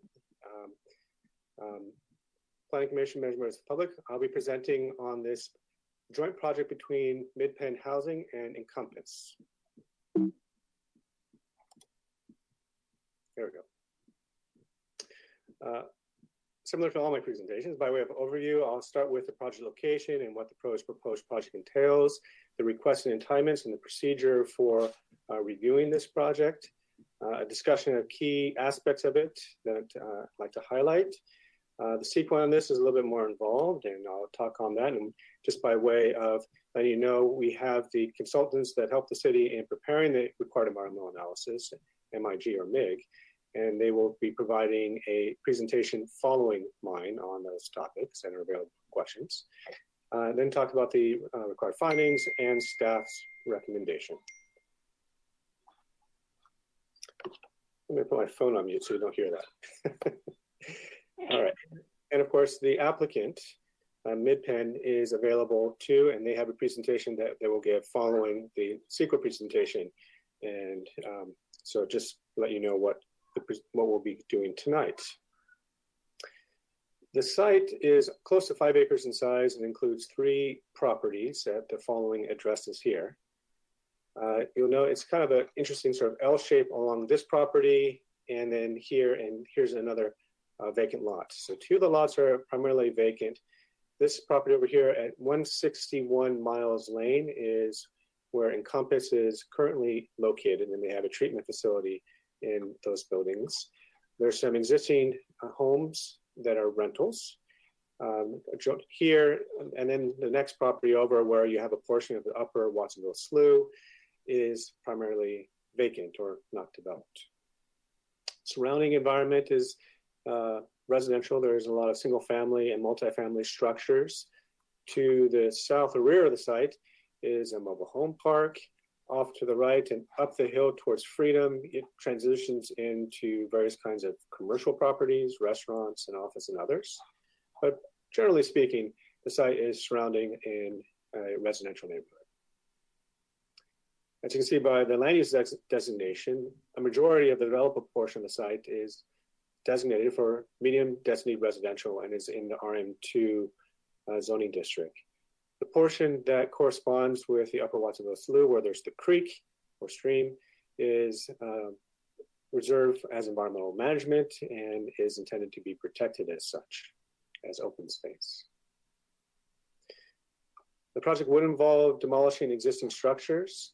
You can see over here where you have the buildings that are primarily used by Encompass. Those will be demolished, as well as the existing residential structures, one of which I should note is not currently habitable. This just shows an easement. It's another property line. This is the lower portion where there's the stream. You can see the contour line. It's roughly in this general location. And this portion is all undeveloped. This is showing the general layout of the proposed project. Lot line adjustment would change the parcel boundaries from 4 to 3, one of which would be entirely for Encompass, including this property and that one, and then moving the boundary line around to allow for the development of both an inpatient or residential building as well as an outpatient treatment facility. As you start to go down the hill is where the affordable housing project by MidPen is proposed. This shading area, just for you, so you're aware, is the area zoned as environmental management open space, and you can see that development avoids this area as well as a setback between the creek and proposed development. A nice illustration just to give you a better sense of the overall layout and which portion is for Encompass and which portion will be operated and owned by MidPen Housing. You'll see that again, there's 2 buildings for Encompass and 6 for MidPen. You'll note that the numbers aren't sequential. And the reason for that is when MidPen originally submitted this application, there were 8 buildings, 2 of which had been deleted, but the numbering hasn't been changed. So you'll see that there's no number 2 or number 7 buildings. And that's why you'll see the numbers thrown that up. The buildings that had been included but are no longer, one of which was over here, and as will be discussed in the environmental discussion, that helps avoid any potential impact to this CIP wetland environment. Otherwise, no buildings were moved closer or had any further encroachment on environmental sensitive habitat. So the affordable housing component is provides a total of 72 affordable units. there's a range of types of units, everything from studio to 3-bedroom units. Towards the middle of the site is also a community bedroom. It has a number of benefits and amenities to the residents that will live here, everything from a computer lab and learning center, laundry room, and of course there will be a manager that will be on site. It shows the layout of building number 3, and they're all fairly similar. The ground floor, the first floor is podium parking, and there's, you can see, storage units that are provided, and those are consistent with the city's requirements for storage for each of the units. They incorporate into the podium parking area. Above is 3 more levels of residential units, and you can see there's a range of 1-bedroom, 2-bedroom, 3-bedroom, and studio units for each of these buildings. This shows the side elevation from the uphill portion looking onto the residential portion, and the downhill portion where you have the tuck under podium parking. This is just showing a layout of the community center and all the different kinds of amenities that are included. I'll touch on this a little bit later, but note that there's an observation deck that looks out towards the open space area. And you can see this is open on the 2nd floor of the community center, and there's rain. This is the bedroom for the manager's unit. An illustration of what the buildings will look and feel like. The proposed materials include cement fiber siding, both vertical and horizontal, paint neutral colors of cream and sort of beige brown color that are broken up by belly band, again, to try to provide some visual interest, and breaking up the wall planes by recessing wall planes, having roof lines of different heights and dormers and windows, all of which to provide a nice balanced articulating building. The encompass portion is on the higher portion of the site near the intersection of Santa Clara and Miles Lane, and as Santa Clara wraps around to Kimberly. The 2 buildings include an inpatient facility, and that's the building over here. And it can accommodate up to 30 residents, although typically they're looking at 28, and with overnight accommodations for up to 17 residents. Now, the outpatient facility in this location near the parking lot can have a capacity of somewhere between 40 and 85 total clients per day. The floor plan for the residential or inpatient facility, you see you have bedrooms in this general location. There's dining facilities, kitchens, group rooms, lobbies, and so forth. And of course, the outpatient program facility for treatment is more group settings, individual counseling rooms, and so forth. Materials and design are similar to the one for Midpen, but they use a different color palette. But you can see they're breaking up the wall planes, again, with vertical and horizontal type siding, a belly band, and the like. This proposed project involves a number of other things. There's on-site circulation, so there's a new driveway and parking lot for the encompass portion, and as well as the Miles Lane portion over here and here that wraps around. Trash enclosures are moved far from the public right-of-way so that they're partially screened and not predominantly near the sidewalk in public view. The parking is tuck under parking or broken up with some landscaping and or far from the public right-of-way, again, to ensure that it's not visually prominent. Again, this is just providing you can see here, you get landscaping here and here. This parking is far away. This is broken up by landscape planners. So it looks like 1, 2, 3, 4 to 5 spaces are broken up by additional landscaping and screening, and help make for a nice balanced look. And here's a tree palette of the types of trees. You'll see that there's a variety of native trees, both California sycamore and coast live oak, and then other trees that provide more color and accent and interest, including marina strawberry trees, or the Arbutus marina, which provides a lovely little strawberry-looking fruit. Because the site is steeply sloped, there's going to be a fair amount of grading that's needed for the site.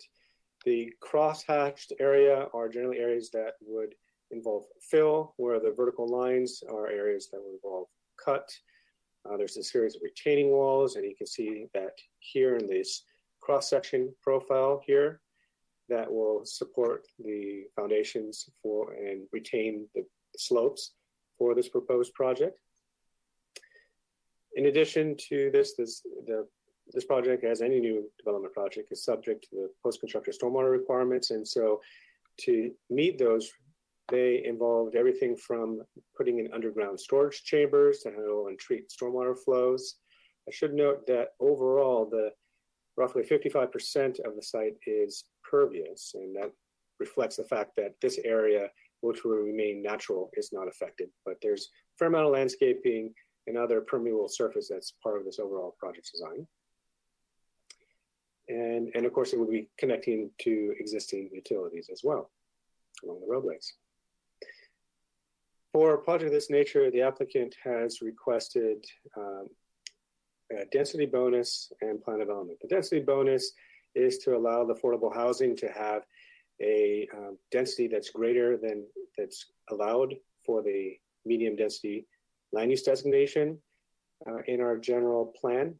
And per state law, for everyone's understanding, affordable housing projects are eligible up to an 80% density bonus. That was actually increased last year by the state legislature. So it's intended to accommodate and foster more affordable housing. With that, 100% affordable housing units for lower income households may also have 3 concessions. And you'll see, I'll touch on this later, that they've asked a concession from the parking standards for this project. Now, the planned development portion would involve overlaying or combining the PD district to the residential development. This is the purpose of that is to allow for creative design and to be able to move buildings around in such a way that can foster that. So you'll see that there's requests for variations on, or modifications to, I should say, it's not technically a variance request, but a modification to building setbacks, building height, minimum net land area, and a mixture of uses. With the adoption of a PD, there's also the requirement for approval of a special use permit. They are including that now rather than coming back to it later, so it's all together. And of course, there's a design review permit that's required with new construction. To allow for incumbents to own their own property that surrounds their buildings and have a property line going through the ultimate build out of the project, there's a lot line adjustment to change the existing 4 parcels into 3. And I just want to note that there's no land, all the land is adjacent to one another, and there will be no more parcels created, so they don't need to obtain a parcel map for that purpose. The key items I want to touch on briefly include the housing element, how the project's compatible, and touch on consistency with both the zoning regulations and residential development standards and the livable community residential design guidelines. Note how lighting has been appropriately designed for this particular project, and then have a brief discussion on environmental review, but leaving a longer discussion or presentation by the consultants who are ready to give that after my presentation. First and foremost, I want to note that the housing element, as included in our general plan, one of the main goals is to provide this type of housing, to provide housing opportunities that helps meet the city's regional fair share, their RHNA numbers, and that they want to be able to provide for all income groups. And this one includes for lower income, so includes low, very low, and very low, and not moderate, but income groups. So it is exactly the type of mix of affordable housing units that our housing element has outlined for the city to provide and to help contribute towards the overall region in providing more housing for everyone. Let's see, it's just not advancing.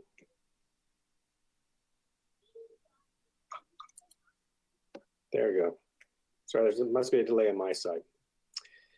2 other housing element policies, 3.2 and 3.4, I want to highlight is that, again, the city's adopted policy is to provide high quality rental housing opportunities for not only current but future residents, and to utilize our density bonus ordinance, which is part of what their request is, and to implement the affordable housing ordinance. And of course, one of the conditions is that they have to restrict these units in accordance with our affordable housing ordinance requirements.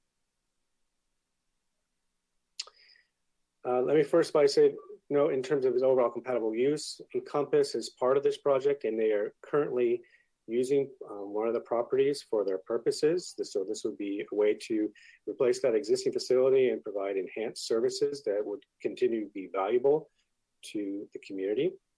Not only this is infill in an existing residential neighborhood, but it also provides 100% affordable housing units for a range of income groups and households. The new buildings, as I'll touch on in a moment, and landscape can help improve the site appearance and is consistent with our design guidelines. Utilities are already in the roadways and can be extended into the site. And the project avoids the existing stream environment at the low portion of the site as well. So this project, as talked on or touched on further in the staff report, is consistent with the RM2 zoning development regulations and residential development standards with the requested concessions and modifications concerning setbacks, building height, minimum net land area, parking, and providing mix of uses. I'd like to touch on, and here's a list of what those entail. For a couple of the buildings, there's a slight encroachment in the front yard. For example, instead of a 15-foot setback, there would be a 12-foot for the residential inpatient facility for Encompass near the intersection of Kimberly and Santa Clara. As for Mid-Penn's building number 6, there is again a slight encroachment into what is the minimum 15-foot setback requirement. Rather than 15 feet, it would be 10 feet. And for building number 3, towards the rear of the site, the rear setback is requested to be 5 instead of 10 feet to allow it to fit within the overall site. One of the buildings is taller than the maximum height limit of 40 feet. That's building number 5. And it reaches up to 48 feet. And so their request is to have a height limit of 48 feet for that building in lieu of the 40-foot height limit. The city has minimum net land area. The main purpose of that net land area is to actually help reduce density for projects that have multiple units. To only get to the maximum density, you really have to have either 1-bedroom or studio units per the city's ordinance on minimum net land area. And so that would be a limit on them being able to provide the density of affordable units as part of their request of the density bonus law. And so one of the modifications would be to allow for a lower overall net land area per unit than what would otherwise be required. Parking, they're looking at a reduction of 7 spaces from 109 to 102. And I'm going to touch on that in just a moment. And then to formally allow for a mix of land uses, both residential and non-residential, along the overall project site.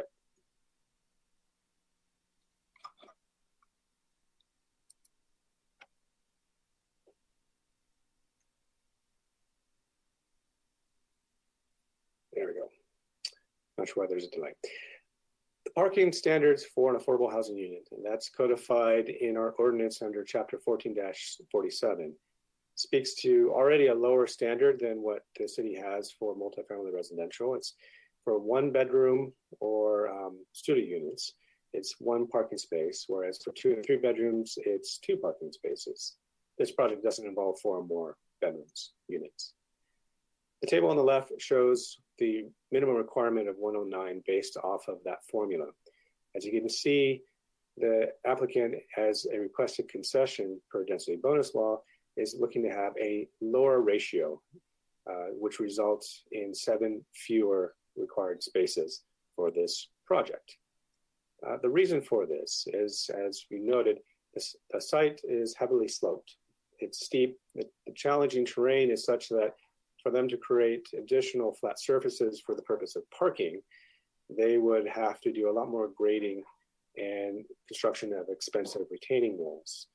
Part of the rationale for concessions is if they can show that by requesting it, it makes the it removes a hurdle from a financial perspective for them to be able to build the project. That's one of the rationales for allowing it. And I should note that one of the things they also may mention is that for their other facilities throughout Santa Cruz County, they found that the studio units don't necessarily have the need for a one-to-one parking ratio.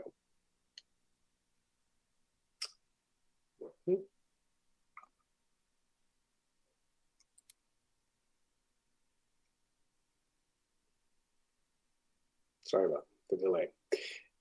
One thing I also want to talk on or touch on in terms of parking is the applicant worked with staff early on providing additional bike parking facilities. So you'll see that in 2 of the buildings, 3 and 5, there's a storage room. Each room can accommodate up to 20 bikes. And so this will provide up to 40 bikes for the residents to use. And that should also help provide residents that live here, perhaps the students as well, to have mobility options other than the car. This project is consistent with the community's livable residential design guidelines. And this is a way, these guidelines, which were adopted back around 2001 or 2, highlight the expectation that the community has for high quality housing. There's many principles, there's many sections in it that this project conforms with. Everything from having articulated and balanced building facades on all 4 sides, that they have a harmonious look with one another, and that they help break up the wall planes so you don't just have solid, flat, either wall planes and or roof lines that aren't broken up by changes in elevation and so forth.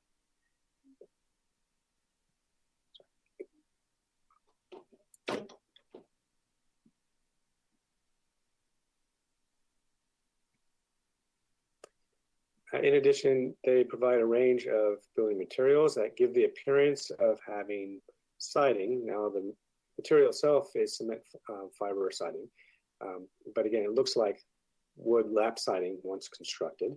And there's a belly band, again, to help divide the vertical and horizontal siding, and again, to make it look a little bit more interesting. The parking is designed to not be obtrusive and to have its visual impact recessed or minimized. There's tuck under parking under the buildings, and as I talked about previously, the surface parking is either broken up or screened with landscaping. One other thing I want to highlight is building 3, which is closest to the rear property line, steps down from 3 to 2 floors as it approaches the rear near the adjoining or nearby mobile home park. There's a number of amenities in the open space that's being provided. There is a play area that's adjoining the community center over here that also looks out onto the natural area. There's an observation patio. There are courtyards and lawns. And of course, there's also a raised planter beds and community garden and a play structure for young children. So there's a lot of things for old and young alike to be able to do and enjoy at this facility. The proposed lighting was included as part of this overall design so that it's well integrated and thought through. There's a range of wall-mounted fixtures on the building themselves. There's canopy lights in the podium parking to make sure that it's well lit and for safety purposes. And then more pole lighting along the driveway approaches to make sure there's adequate lighting as people and cars enter and exit the site. The photometric analysis that's been provided show a relatively low to moderate light levels. The higher levels, of course, are under the podium parking spaces where it's appropriate, and the lower levels are along the drive aisles and near the buildings that then at the project boundaries are at very low levels, which are either further screened with landscaping or fencing and should not create a spillover or glare nuisance to adjoining properties. For this type of project, especially since there's a stream that runs through the middle of it, An initial study was required to be prepared to evaluate potential environmental impacts. There are a few potentially significant impacts that can be mitigated. So the type of document that would be adopted when this goes to council would entail a mitigated negative declaration. With that, there are specific findings, such as represents the independent review of the city and a formal adoption of what's called an MMRP, or Mitigation Monitoring and Reporting Program, to ensure that any and all mitigation measures are implemented with project construction or following project construction, depending on the measure. As I mentioned before, there will be a presentation to follow by MIG on this topic. One thing I do want to highlight is that one of the mitigation measures on transportation doesn't have to do with overall traffic flow, but to reflect that the intersection of Marin and Auto Central Drive is not very safe presently. And so there is a mitigation measure to enhance sight distances and turning movements to further enhance the safety of that particular intersection. And rather than list all the words of that long mitigation measure, and which has been included as a condition of approval, here's a graphic from the traffic study itself highlighting what would happen. So you have the additional striping, which is intended to make sure that as cars approach, they then turn and have to slow down to come in. This helps straighten cars coming here rather than there, so that it brings it further towards the intersection and they have greater sight distances in this direction. For example, this is all going to be red curbing. There's additional signage to indicate to motorists to be on the alert that you're approaching an intersection that you may not see. And so these are the range of measures that are designed to help further make this intersection safer. Staff received public comments recently. They include 2 public comments, one of which is from Leslie Connor and Laura Marcus in support of the project. They represent the Santa Cruz Community Health and Dientes Community Dental. And then also a representative of the Housing Project Assistance, Rafael Hernandez, also wrote in support of this proposed project. There's one additional condition that needs to be added to this project that was omitted by mistake. And that's that there are some unused water services and sewer laterals that may be in one of these 2 easements. So for the one that has been decommissioned, it needs to be formally decommissioned, killed, or cut off so that since it's no longer going to be in use. So that's one of the things that will need to be addressed and at the building permit stage. With that, and with all the conditions of approval, the Planning Commission may make findings in support of this proposed project. I just want to highlight again that this is a 100% affordable housing project for extremely lower income, very low and low income households, not moderate. So let me correct myself. And therefore is eligible for an 80% density bonus, or up to, and 3 concessions. And that the plan development process allows for a creative reconfiguration of a project and modification of district standards such as setbacks and height to accommodate well-designed projects, particularly those that provide a good amenity level and open space such as this project does. The actions before you tonight include making 2 resolutions, both of which are to recommend for final approval by the City Council. One involves CEQA, so that would be recommending that the City Council adopt the prepared mitigated negative declaration, and that handles the environmental review. And the other to approve all the project entitlements, the lot line adjustment, density bonus, plan development, and special use permit with design review to allow the construction of the Miles Lane project at the project site with the addresses of 139, 141, and 161 Miles Lane, and 201 Kimberly Lane. That concludes my presentation, and open up to any questions that the Planning Commission may have. Oh, before we go that, let me segue and ask that Susie bring up the presentation for MIG to provide next. So at this point, though, thanks, Justin. We need to open it for any Planning Commissioners to ask any clarifying questions. Fair enough, yes. So, Yes, commissioners, do you have any questions? Sure. Yep. Go ahead, This Ed. is Ed. Can you guys hear me? Okay. Yes. Justin, first, thank you so much for the presentation. Appreciate that. That was great. My question is with regards to, and you may have already covered it, so I apologize if I'm asking you something I probably should already know, but on visitor parking, can you tell me a little bit about visitor parking? Yes, so the city's standards and requirements for visitor parking for a typical multifamily housing project would be one parking space per 4 bedrooms.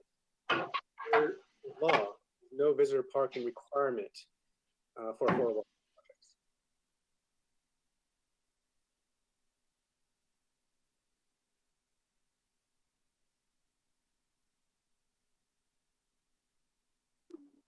Ed, did that answer your question? He got the whole thing cut out. I didn't hear what he said. State law has adopted different parking standards for affordable housing projects, and that was what I showed on that slide. It does not include requirements for visitor parking, however. Thank you.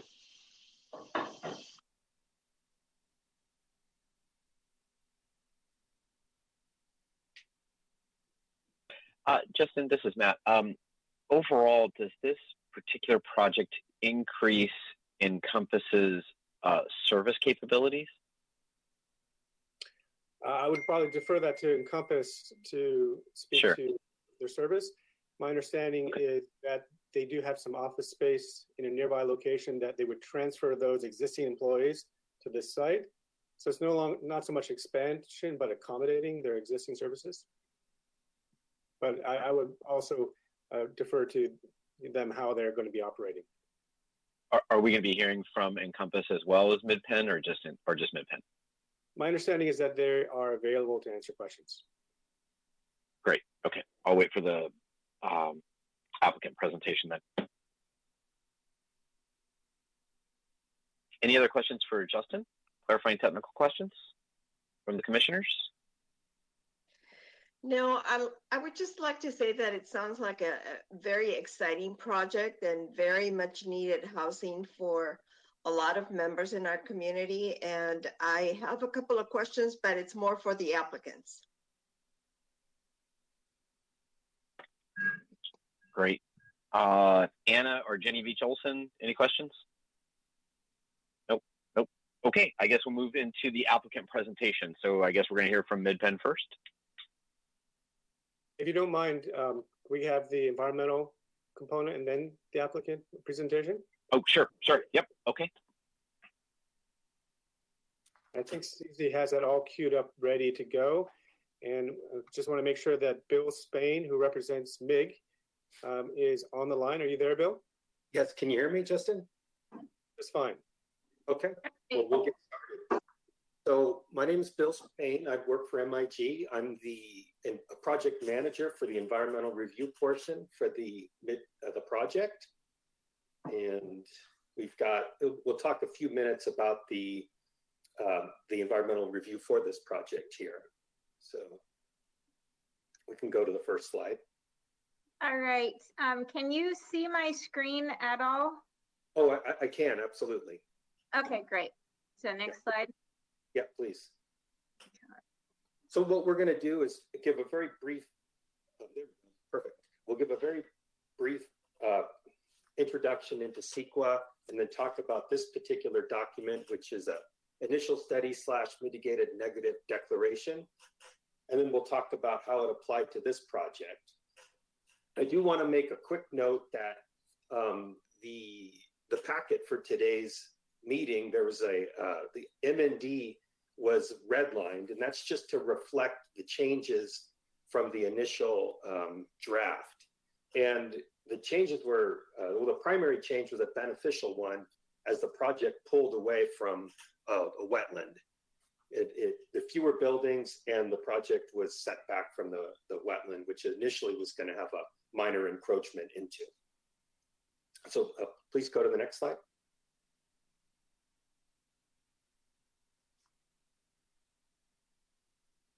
So very briefly, the purpose of CEQA is to inform decision makers and the public about a project. And then also what we do is we analyze the environmental impacts of the particular projects.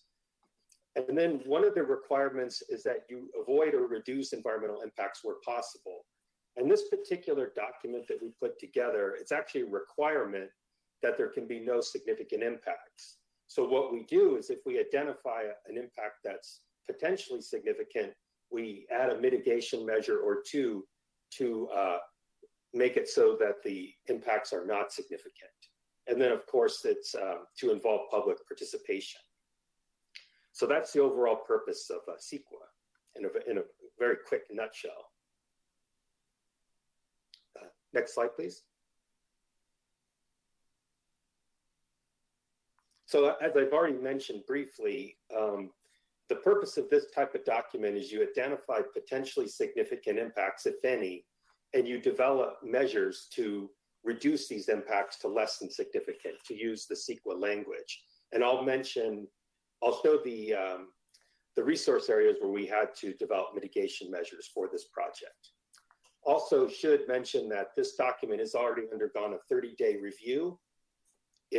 We received one comment from the Monterey Bay Air District, and it wasn't really substantive about the project. It was just some recommendations that they had for the project itself. It wasn't actually really CEQA related. That was the only comment that we received. Next slide, please. So I'm not going to read these out, but anytime you do a CEQA review, you have to consider all of these various resources, and you actually write a section for each of these. So we reviewed all, they've upped it recently. I was going to say 19 sections, and the various resources for these sections. And the next slide will show the resource areas where we had to develop mitigation measures. So in relation to biology, cultural resources, geology, hazards, and transportation and traffic, which Justin already discussed that, the mitigation measure there. It wasn't so much an environmental impact as it was a traffic situation. So please forward to the next slide. So the project is near sensitive natural communities. In fact, this is a picture of the project area right there. So in order to mitigate potential impacts to that, we're requiring nesting bird surveys around construction time, avoidance of sensitive species in the project area, mostly near the wetland, and then also a habitat restoration plan in relation to project after the project is built. So those items reduce the impacts to less than significant in relationship to biology. And as I mentioned earlier, the project update was beneficial, especially to biology, as the footprint of the project was smaller, as the number of buildings was reduced. Next slide, please. And this is a pretty typical thing for projects, is that during construction, if there's anything that appears to be a artifact or archaeological resource, you involve archaeologists in surveying the site or coming in to confirm, what these resources are. So, by including these construction monitoring and surveys, we're able to reduce the impact to less than significant in this case as well. Next slide, please. Quite common to have potential impacts related to geology and soil in California, but compliance with the California Building Code, putting together a stormwater prevention plan, and but also there's this sort of, some used to be considered part of cultural resources, but considering if there's paleontological resources in the area as well. So these items, once again, were reduced to less than significant by considering, the inclusion of these items. Next slide, please. The next one, hazardous materials. Given that the taking down of the older structures, there's always the possibility of asbestos-containing materials and potentially the use of lead-based paints, given the age of the buildings. So before the areas are demolished, there'll be pre-demolition surveys to determine, if these substances exist in the buildings and if so, they'll be handled appropriately. Next slide, please. And finally, this is the item that Justin already mentioned related to transportation and traffic. And he actually showed, showing the image of what would occur better than that. But this was not, like I said, necessarily an environmental impact. But CEQA does, when it relates to transportation and traffic, you do look at things like sight distance and so forth. So these factors were considered in the traffic analysis. So, next slide, please. So overall, the conclusion is that the project, with the inclusion of these mitigation measures, results in no significant impacts under CEQA. So we, as I mentioned earlier, we went through a 30-day public review, and the document is being presented to the Planning Commission tonight. So I'm happy to take questions, or however Justin would like to arrange that, or the Planning Commission. Sure. Thanks, Bill. So are there any questions from the commissioners regarding clarifying or technical questions regarding the CEQA? Nope. I'm getting a lot of head shaking. So, Bill, thank you. I don't think we have any current questions for you. Okay, thank you very much. Absolutely. And I think now we're going to get an applicant presentation. Now let me introduce Ashley. She's with us tonight. You can see her right there. And I believe that the slides have already been queued up. So with that, let me turn my screen off and turn it over to Ashley. Great, thank you so much. So yes, my name is Ashley Schweikart. I'm the project manager for Mid-Penn Housing Corporation.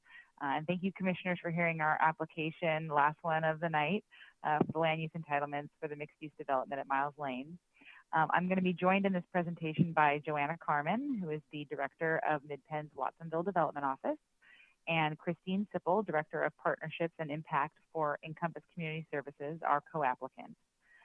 So we really appreciate this opportunity to reintroduce ourselves to the commission, as the last time that Mid-Penn came before this body was actually 6 years ago in 2014. So with that, I'll turn it over to Joanna to tell you a little bit about Mid-Penn as an organization, and then Christine will introduce briefly Encompass, and then I will come back to talk through specifically our Miles Lane development project. Next slide. Thank you, Ashley. Good evening, commissioners, city staff, and community members. As Ashley mentioned, I'm Joanna Carmen, Director of Housing Development for the Watsonville office for Mid-Penn Housing. Before I get started, I did want to reiterate my thanks to city staff and the team, especially Justin Meeks and Susie Merriam, but also to all of you for really making this virtual planning commission happen this evening. So thank you all so much. Mid-Penn is a nonprofit affordable housing developer with 50 years of experience providing safe, affordable housing of high quality to those in need. Mid-Penn was founded in San Mateo County by a group of community leaders concerned over the lack of affordable housing in the Bay Area back in 1970. So even then. Since that time, Mid-Penn has developed or preserved 8,900 affordable homes across 11 Northern California counties. Not only does Mid-Penn build and rehab high-quality housing, we build with the intention of long-term ownership as well as management through our own property management company. Further, we prioritize resident services in all of our communities, investing $7.3 million annually in resident services and partnering with over 200 service provider organizations. Next slide. Of Mid-Penn's portfolio of 100+ properties, we have 11 properties right here in Santa Cruz County. More specifically, the current slide shows a snapshot of current and future Mid-Penn properties in and around the Watsonville area. There are 7 existing properties, which range from new construction, redevelopment, rehabilitation projects, with a total of almost 500 apartment homes for low-income families. We have 2 additional new construction projects in our pipeline in the city, one of which we are obviously here for today, which combined will add an additional 150 affordable units to the Watsonville community. Next slide. So here are a couple of the redevelopment projects I mentioned. At the top of the slide is Villas del Paraíso, an old mobile home park that was at risk of closure in 2000, which MidPenn purchased and converted to permanent affordable housing for farm workers and their families.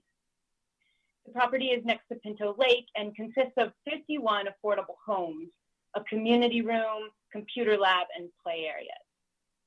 The second property is San Andreas. It's a remarkable example of the transformation of a farm labor camp. Also acquired in 2000, the property had been deemed uninhabitable by the county, and MidPenn worked to convert the property to 43 spacious new homes. Next slide. So now the couple projects that you will likely recognize, one of which is Via Del Mar, right in downtown Watsonville, next to the Transit Center, key piece of the downtown revitalization effort. MidPenn finished construction in 2006 on 40 units of affordable housing for families, along with a child care center for residents and neighbors in the lower floor. Next is Shapiro Knolls, off of Green Valley Road near Pinto Lake. When the project opened in 2013, we received 1,300 applications for 88 units.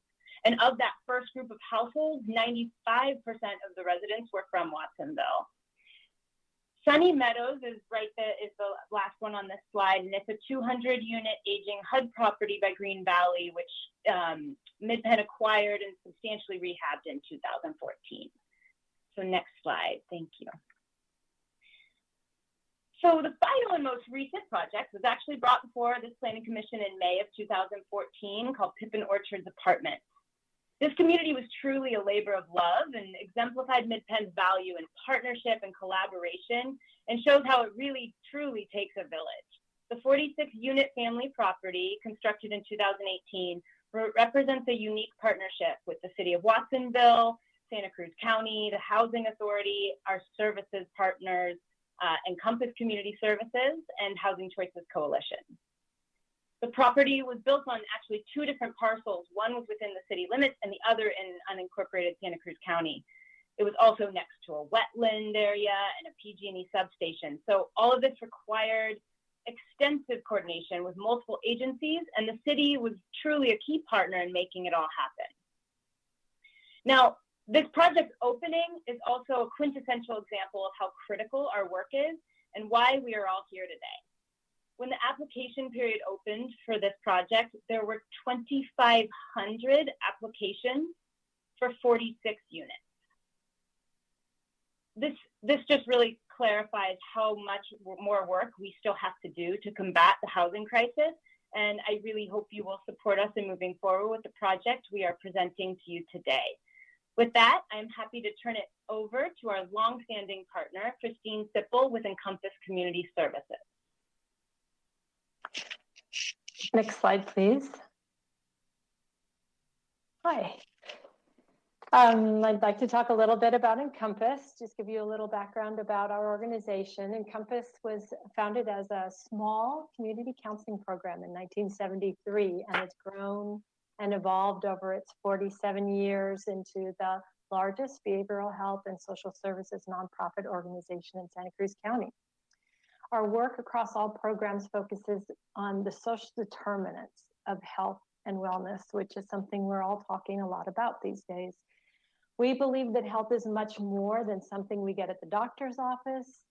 We know that it starts in our families, in our schools, in our workplaces, and in our neighborhoods. And our programs address the challenges people in our community face and the conditions in which they live, so that everyone has the benefit of a long and healthy life. The new community recovery campus proposed for Miles Lane is really closely aligned with several of our organizational values. Probably the most critical one is treating everyone with dignity and respect. We believe that providing state-of-the-art, beautiful, welcoming and healing spaces is an important way of treating everyone with dignity and respect. We want our spaces to tell community members that they matter, that we believe in them, and that we know they can heal. Next slide. Encompass is organized into 3 primary service areas that include over 46 distinct programs. It's kind of wild. Our programs are divided, we provide our programs in a diversity of settings across the county, and they include residential programs and outpatient programs like the ones we've proposed for Miles Lane, and also community-based programs that provide treatment, counseling, case management, and early education that address the needs of individuals and whole families.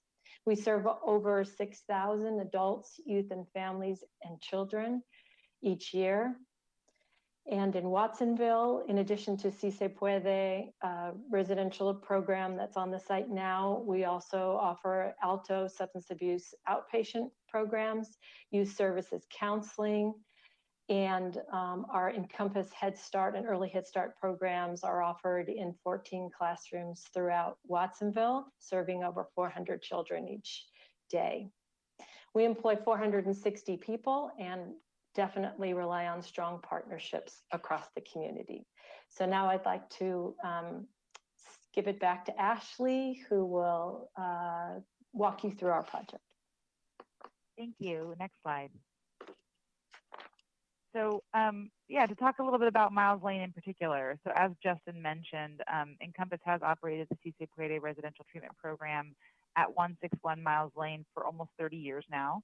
And the site is actually really ideally located for both health and services as well as affordable housing uses, due to the close proximity to the amenities along Freedom Boulevard, including transit service and the Watsonville Health Center. Additionally, this is within about half a mile of both Hyde Elementary and Cesar Chavez Middle School. Next slide. So the catalyst for this project was that the owner of 141 and 161 Miles and 201 Kimberly wanted to sell the site to Encompass to preserve the use of the land for Encompass's health and wellness programs in perpetuity. Encompass then selected Mid-Penn as a like-minded mission-driven nonprofit organization that could partner in developing the remaining unused portion of the site with a compatible use, that being affordable housing. And after establishing this partnership, Mid-Penn then reached out to the adjacent neighbor at 139 Miles Lane and entered into the purchase and sale agreement for that adjacent parcel in order to create a combined site with enough acreage to be feasible for an affordable housing development. So we brought our initial development concept to the community last April 2019, and then we worked on refining that concept in order to meet the community's stated needs, as well as to establish a financially viable design. And that's the design that was resubmitted to city staff in February 2020 and is before you today. So if approved by the commission and the city council, Encompass and Mid-Penn will next proceed to purchase the land from the 2 owners. Next slide, please. So this is the original concept that you now see on the screen, which had 10 buildings originally. So the residential treatment facility and outpatient buildings for Encompass are at the top of the hill along the corner of Santa Clara Street and Miles Lane. And then we had the parking for the Encompass parcel being accessed off of Kimberly Lane. Then with Mid-Penn, there were 7 residential buildings and 1 community center that are, as you go down the hill along Miles Lane towards Freedom. So due to our initial site investigation, we had discovered the 2 wetlands on site that Justin has already called out to you and are shown on this slide. And the unique configuration of the parcel at 139 Miles Lane meant that there had to be a vehicular driveway placed in such a way that it encroached into the steep wetland. And this was not ideal, but it was the only way to utilize this landlocked acreage that had no street access. Next slide, please. So using that original concept design, we proceeded into our community outreach. So in March of 2019, we mailed invitations to all the surrounding property owners to come meet with us. And there's a large single-family housing community both to the north and the east that we mailed to. But then we also went and hand-delivered to the surrounding renters, as there are many multifamily apartment complexes, both across Miles Lane to the north, as well as along Marin Street. We also handed out invitations to businesses along Freedom Boulevard and the neighboring mobile homes to the south on Crespi Way. So April 2019, we had our community meeting at Cesar Chavez Middle School, and our architect presented our proposed design. And we actually had some really great specific and constructive feedback from the residents that live along Kimberly Lane and Miles Lane. And so we used their feedback and actually redesigned a portion of our property to meet their needs. And then we hosted a small group meeting of those adjacent neighbors in September of last year to show them that revision. Next slide. So the main feedback that we had received from those adjacent residents concerned the parking lot off of Kimberly Lane, the access off of Kimberly, and concerns about the vehicular traffic on Kimberly and Santa Clara, as well as the noise and light pollution caused by the cars coming in and out of that area. Therefore, we relocated the lot for Encompass's parking onto Miles Lane, and therefore all of the vehicular entrances are along Miles Lane now. This necessitated a shifting of the building so that the residential treatment facility is now tucked back along Kimberly Lane, and there's a private courtyard that connects the treatment facility and the outpatient building. Additionally, one of the items that the residents were interested in is providing additional privacy for both the residents and those who will be receiving treatment. Therefore, we added a privacy fence that goes along our property frontage on both Kimberly and Santa Clara streets. That this will be in addition to the street frontage improvements we're providing, such as the new sidewalk, curb and gutter, and landscaping improvements. Next slide, please. So to give you a better visualization of how this is going to look, our architect produced this rendering, and this is looking from Kimberly Lane towards Santa Clara Street. So you can see that the one-story residential treatment facilities on the far right of this picture, and then there's the landscaping and privacy fencing along the length of the Encompass development on Santa Clara Street. So this is what it would look like once redeveloped. Next slide, please. This second perspective rendering is looking from Miles Lane at the Encompass parking lot that has been repositioned now so that access is via Miles Lane. And then you're looking at the outpatient building, and then behind that is the secluded courtyard. Next slide. So last fall, while MIG was working on the CEQA review, Mid-Penn worked with our general contractor to look at some initial construction pricing for the affordable housing component of the site. And due to the steep topography that Justin has mentioned, the retaining walls and grading work for each residential building are very expensive. And due to those costs, Mid-Penn did reduce down to the 5 residential buildings to minimize our overall building footprint on site. And that, as Justin stated, had the added benefit of eliminating the need for the driveway that was encroaching on the steep wetland. So we are preserving both wetland habitats while still providing the trail easement that the city wants to utilize for the trailway along the Upper Watsonville Slough. So we have accounted for that. Additionally, due to the state density bonus law that Justin mentioned, we requested a 21.5% density bonus, which took us to 72 total units. So we were able to actually maximize the number of Watsonville residents that we can serve on this site. Next slide, please. And this is the new site plan that we are now going to be that we hope to bring forward to the City Council for final approval. And with that, I would like to turn it over to Christine, who will give some just brief highlights about what these new buildings entail for Encompass. Thank you, Ashley. Next slide, please. So what our project will create is a continuum of substance use disorder treatment services, which is one of the most exciting things for us about this project, so that a residential program that already exists, Si Se Puede, with 23 beds, will be able to be expanded to have a capacity for 30 beds.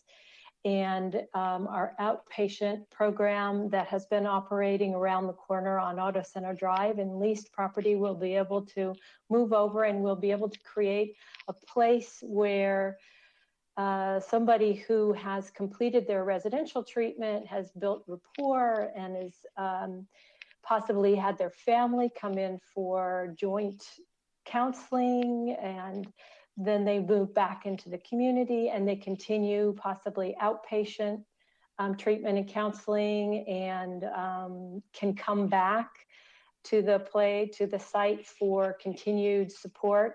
It's a place where people will be familiar, they'll have rapport, and they'll have the trust to come back and continue recovery. So the exciting aspects of the buildings are that the expanded capacity of the residential program will also have an industrial kitchen, spacious dining, recreational areas, a fully equipped clinic, and an outdoor courtyard and family visiting areas. And keep in mind that the facility that we've been working out of for many years is a converted, I believe it's a 1940s home that was never really designed or built for the purpose it's being used for now. The outpatient program will feature large group rooms, electronically equipped classroom, which we haven't really had for those services, and also a medical clinic and family visiting areas. One thing that we're being sure to do in the design is to integrate healthcare with a fully equipped medical exam. And substance use disorder treatment is moving towards the integration of medication-assisted treatment as we learn more about the brain and we understand better what it really takes for people to manage withdrawal and their triggers for use. Medication has become a much bigger aspect of treatment, as well as the integration of care for mental health. So to be able to have a facility that has spaces for mindfulness practices, acupuncture, nurse case management, and group support is very exciting for us. Thanks. I'll turn it back over to you, Ashley. Great, thank you. So yeah, this just to conclude, the 72 affordable residences that we're providing on this site is a mix of studio 1, 2, and 3 bedroom units, including the one on-site property manager's office and, unit. And then in terms of this visual that we're providing here, this is looking from the southern end of the site northward towards the community building, which will include amenities like a community room with kitchen, a learning center for after-school programming, property manager office, service manager office, and a shared laundry facility. Also, as you can see here in this rendering, we'll have the outdoor amenities like the children's playground, community garden, observation deck.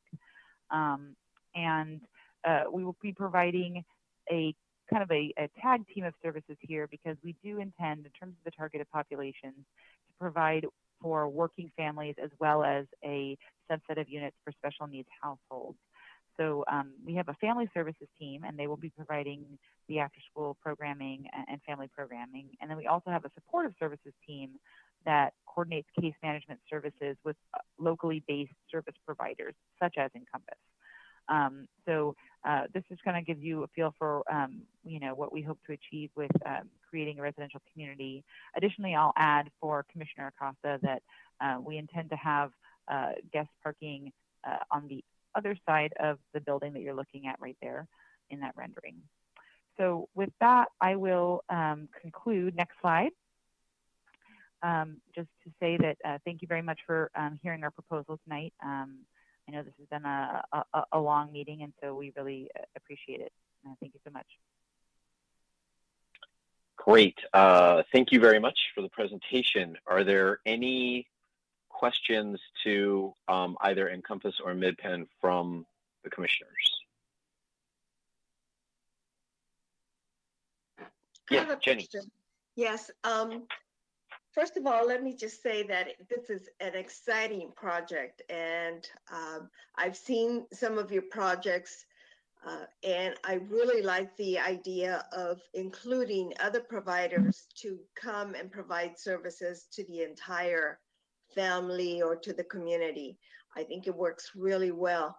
My question is, so I realize CIP is on the premises now, right? Where will they be during the time of the rebuilding? That's a great question. We've obviously thought a lot about that. Our current plan is to do our construction in phases. We would like to keep, and we've kind of designed with that in mind.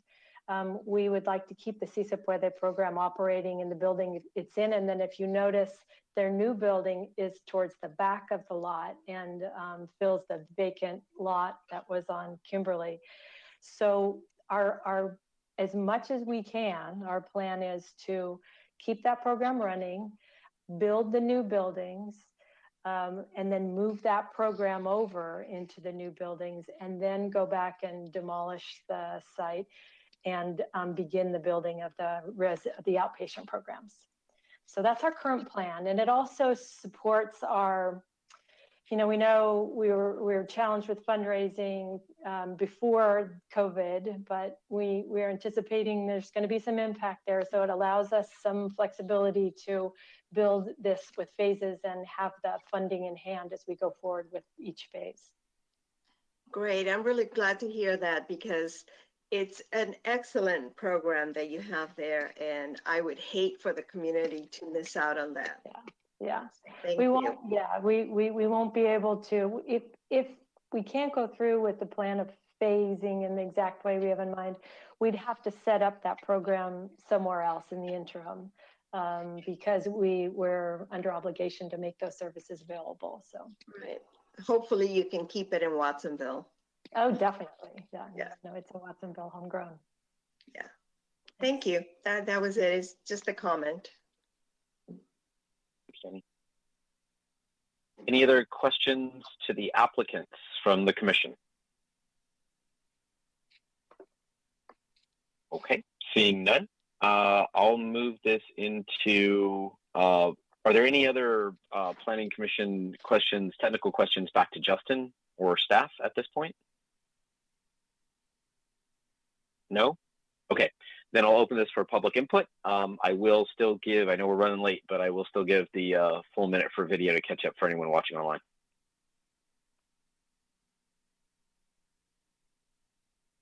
I have a question. He has to wait. Oh, there we go. Hi, Kaylin. Yes, hi.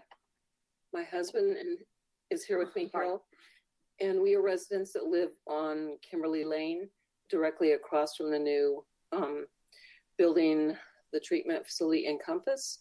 And when I was listening to the presentation by MidPen, my question is, since there are only one parking space for each single family or studio apartment, where will the other people park if they happen to be a married couple or a couple that have two cars? Where would they park?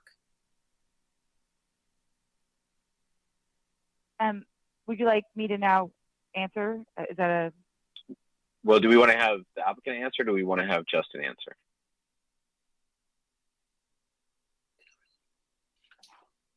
Let's have the applicant answer if they'd like. Okay. Yeah, so this is Ashley Schweikart with MidPen Housing again. Yeah, thank you, Keelan. So the operational, the way that the parking is implemented in operation is done by our property management staff. And so I will actually turn it over to our property management director, Daniel Fagan, to answer this question more thoroughly. But they do have a lottery-based system that is set up at the forefront that residents, prospective residents, are aware of prior to lease up. And so that is something that they will be making those prospective tenants aware of, is the number of parking spaces that are associated with the site. And we have 102 parking spaces for 102 parking spaces for 72 units. So we have an ability to provide at minimum one parking space per unit. So I think that with that, I will let Daniel comment on the lottery system that property management utilizes. Yeah, hi, hold on. Let me just turn on my camera real quick. My name's Daniel Fagan. I'm the leasing director with MidPen Housing. So when we advertised the project, and as we're accepting applications, There is information in that about how many parking spaces each household receives. We do have a parking management plan that's implemented at the site. If there are leftover spaces, we do lotterize those remaining spaces for the residents that may have an extra car, but we will only be guaranteeing them parking as per the management plan.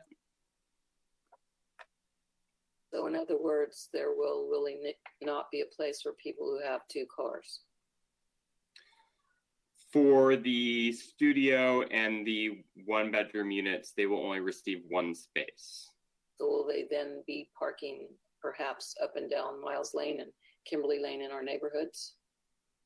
So if we have additional spaces, we will open up a lottery for those that have an extra vehicle. We may also end up with units that don't end up using their assigned space. In order to obtain your space, you have to have a vehicle that's registered, insured, and is operational.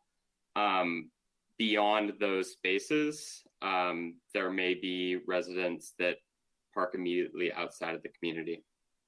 Okay, could I ask Encompass then? Would they be able to park on the Encompass outpatient clinic parking lot at night?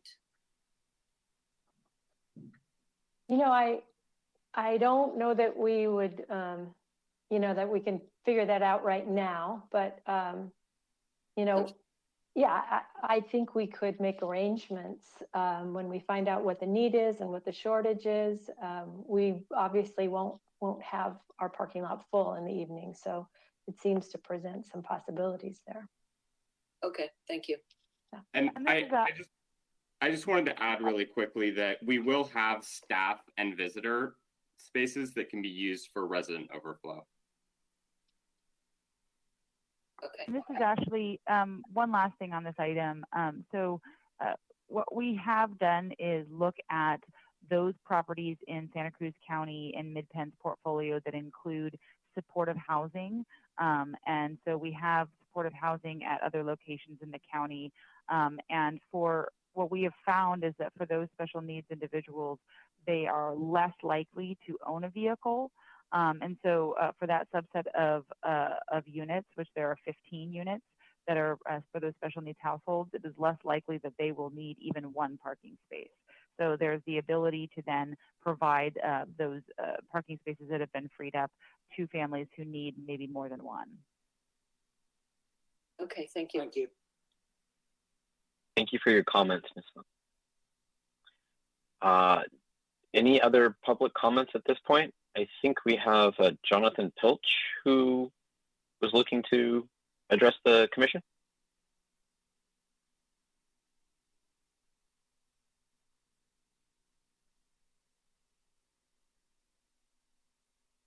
We see you, Mr. Pilch. We don't hear you. We don't hear you.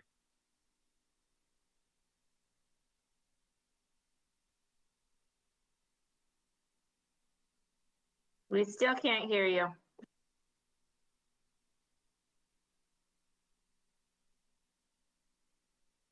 No noise.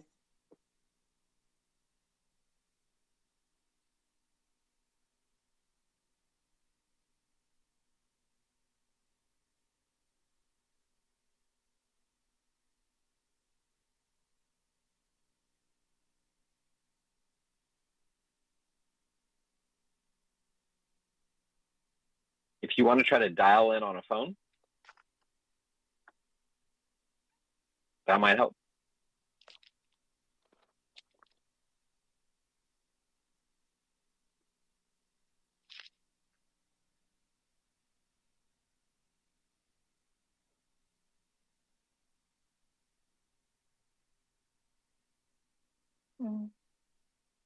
Okay.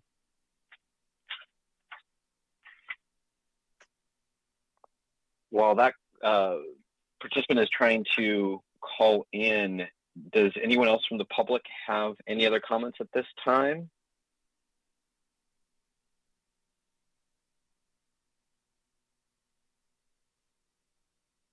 No? Okay, I'll set the watch for 1 minute and Mr. Pilch can dial into us.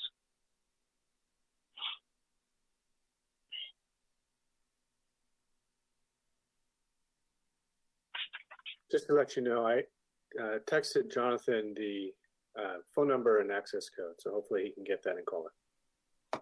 Great, thank you.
Can you all hear me? There he is. Mr. Pilch? Okay. I'm going to turn off my computer here. Sorry to make you wait, and thanks for the opportunity to be with you this evening. I just wanted to take a moment to offer the support of Watsonville Wetlands Watch for this project. It's a really nice part of Watsonville Slough system that runs through the center of the project, as Mid-Penn and Compass highlighted.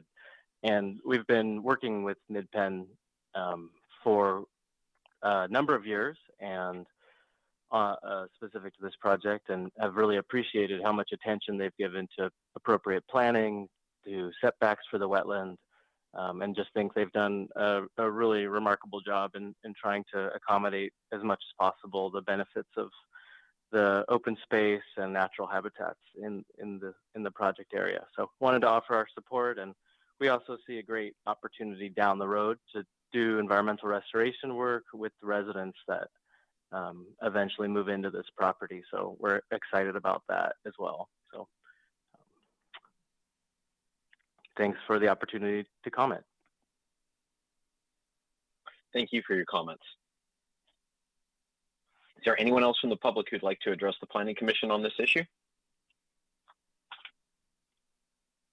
All right. I have a question. Hearing none. Yes. Am I allowed to ask one more quick question, or my time's up? Well, you didn't use up your entire 3 minutes, so I'll give you another minute. Great, thank you.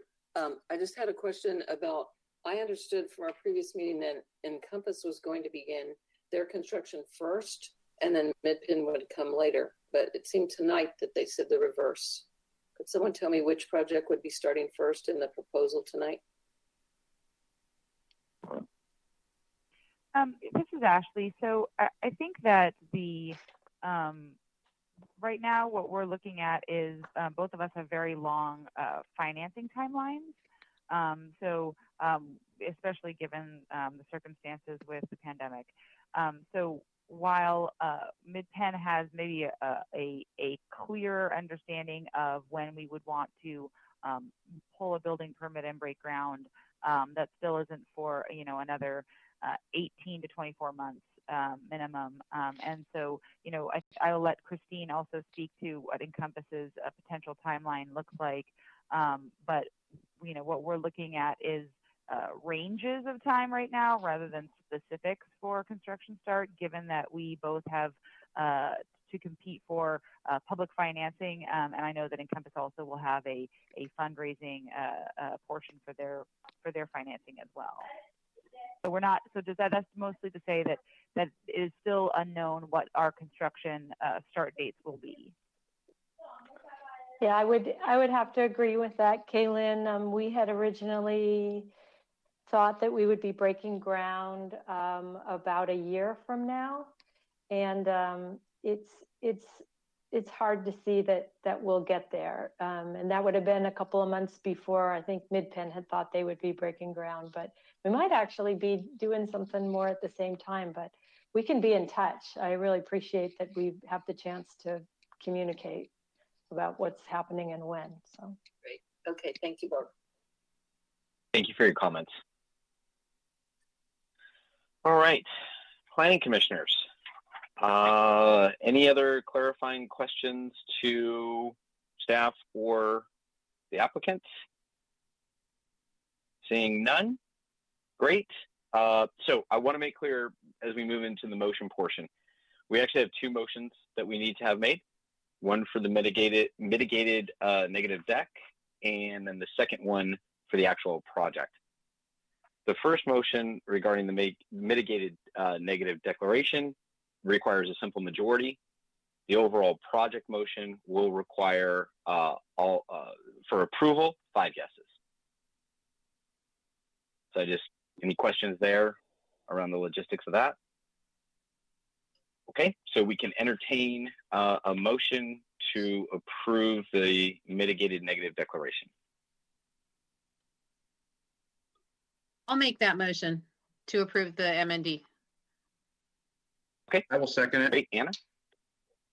Ed seconds. Okay, Deborah, can you, any other talking points on the mitigated negative deck? No? Okay, Deborah, can you get a roll call vote? Yes, I'll start the roll call. Acosta? Yes. Sarmiento? Yes. Beach Olson? Yes. Kammer? Yes. Jones? Yes. Motion passed. Wonderful. Now we need a motion approving the overall project as presented by staff. I'll go ahead and make the motion that we approve the project. I'll second. Okay, Jenny Sarmiento was the first. Jenny V. Jolson was the second. Any questions or deliberation from the commissioners? I would just like. Okay. Never mind. Oh, okay. Sure. Let me just go quickly.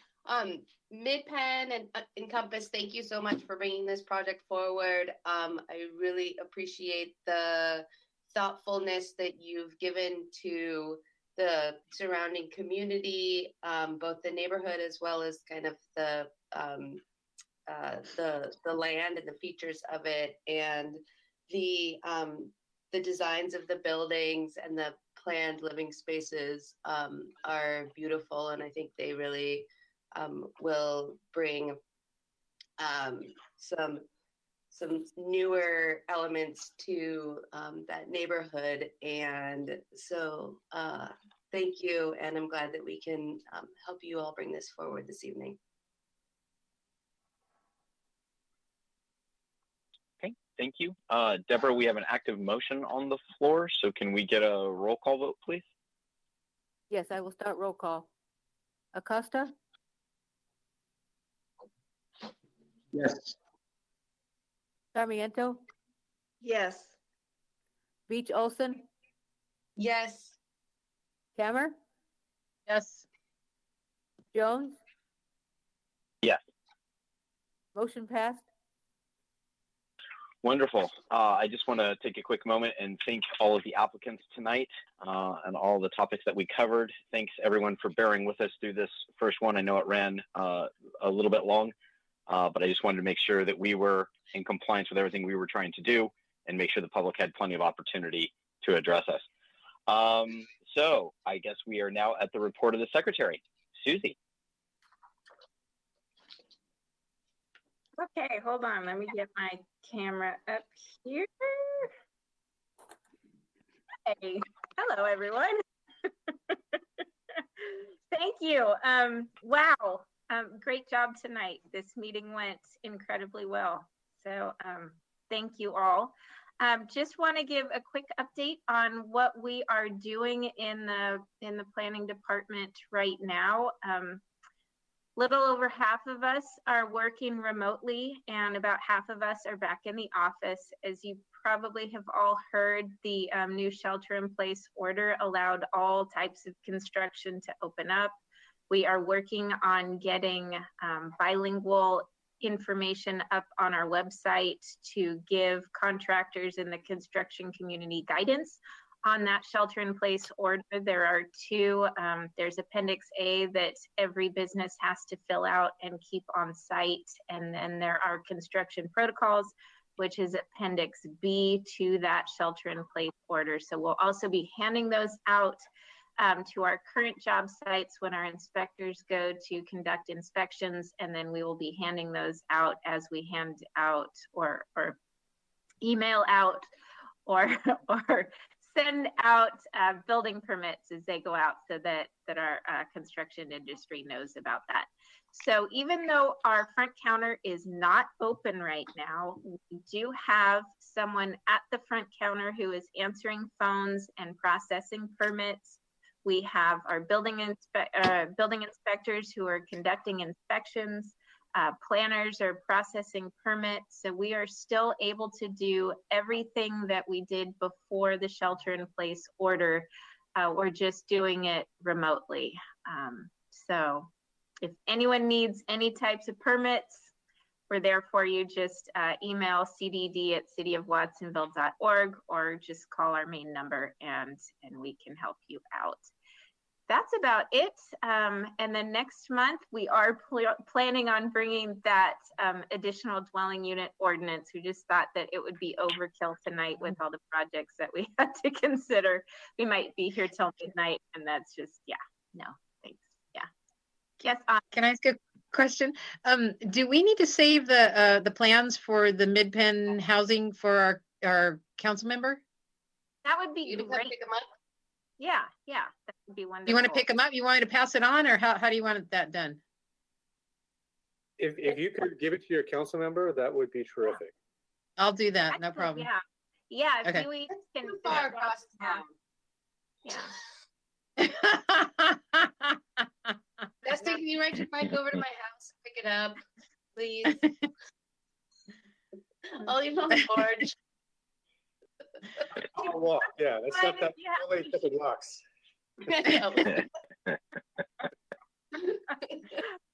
Great. Well, I want to thank everybody. This meeting went incredibly well. Little hiccups at the beginning, but thank you all.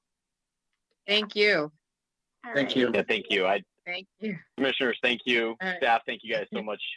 It went off with fewer hitches than I expected. So thank you to all for the patience. And I guess with all that being said, we're adjourned. Good night, everybody. Thank you. Good night, everyone.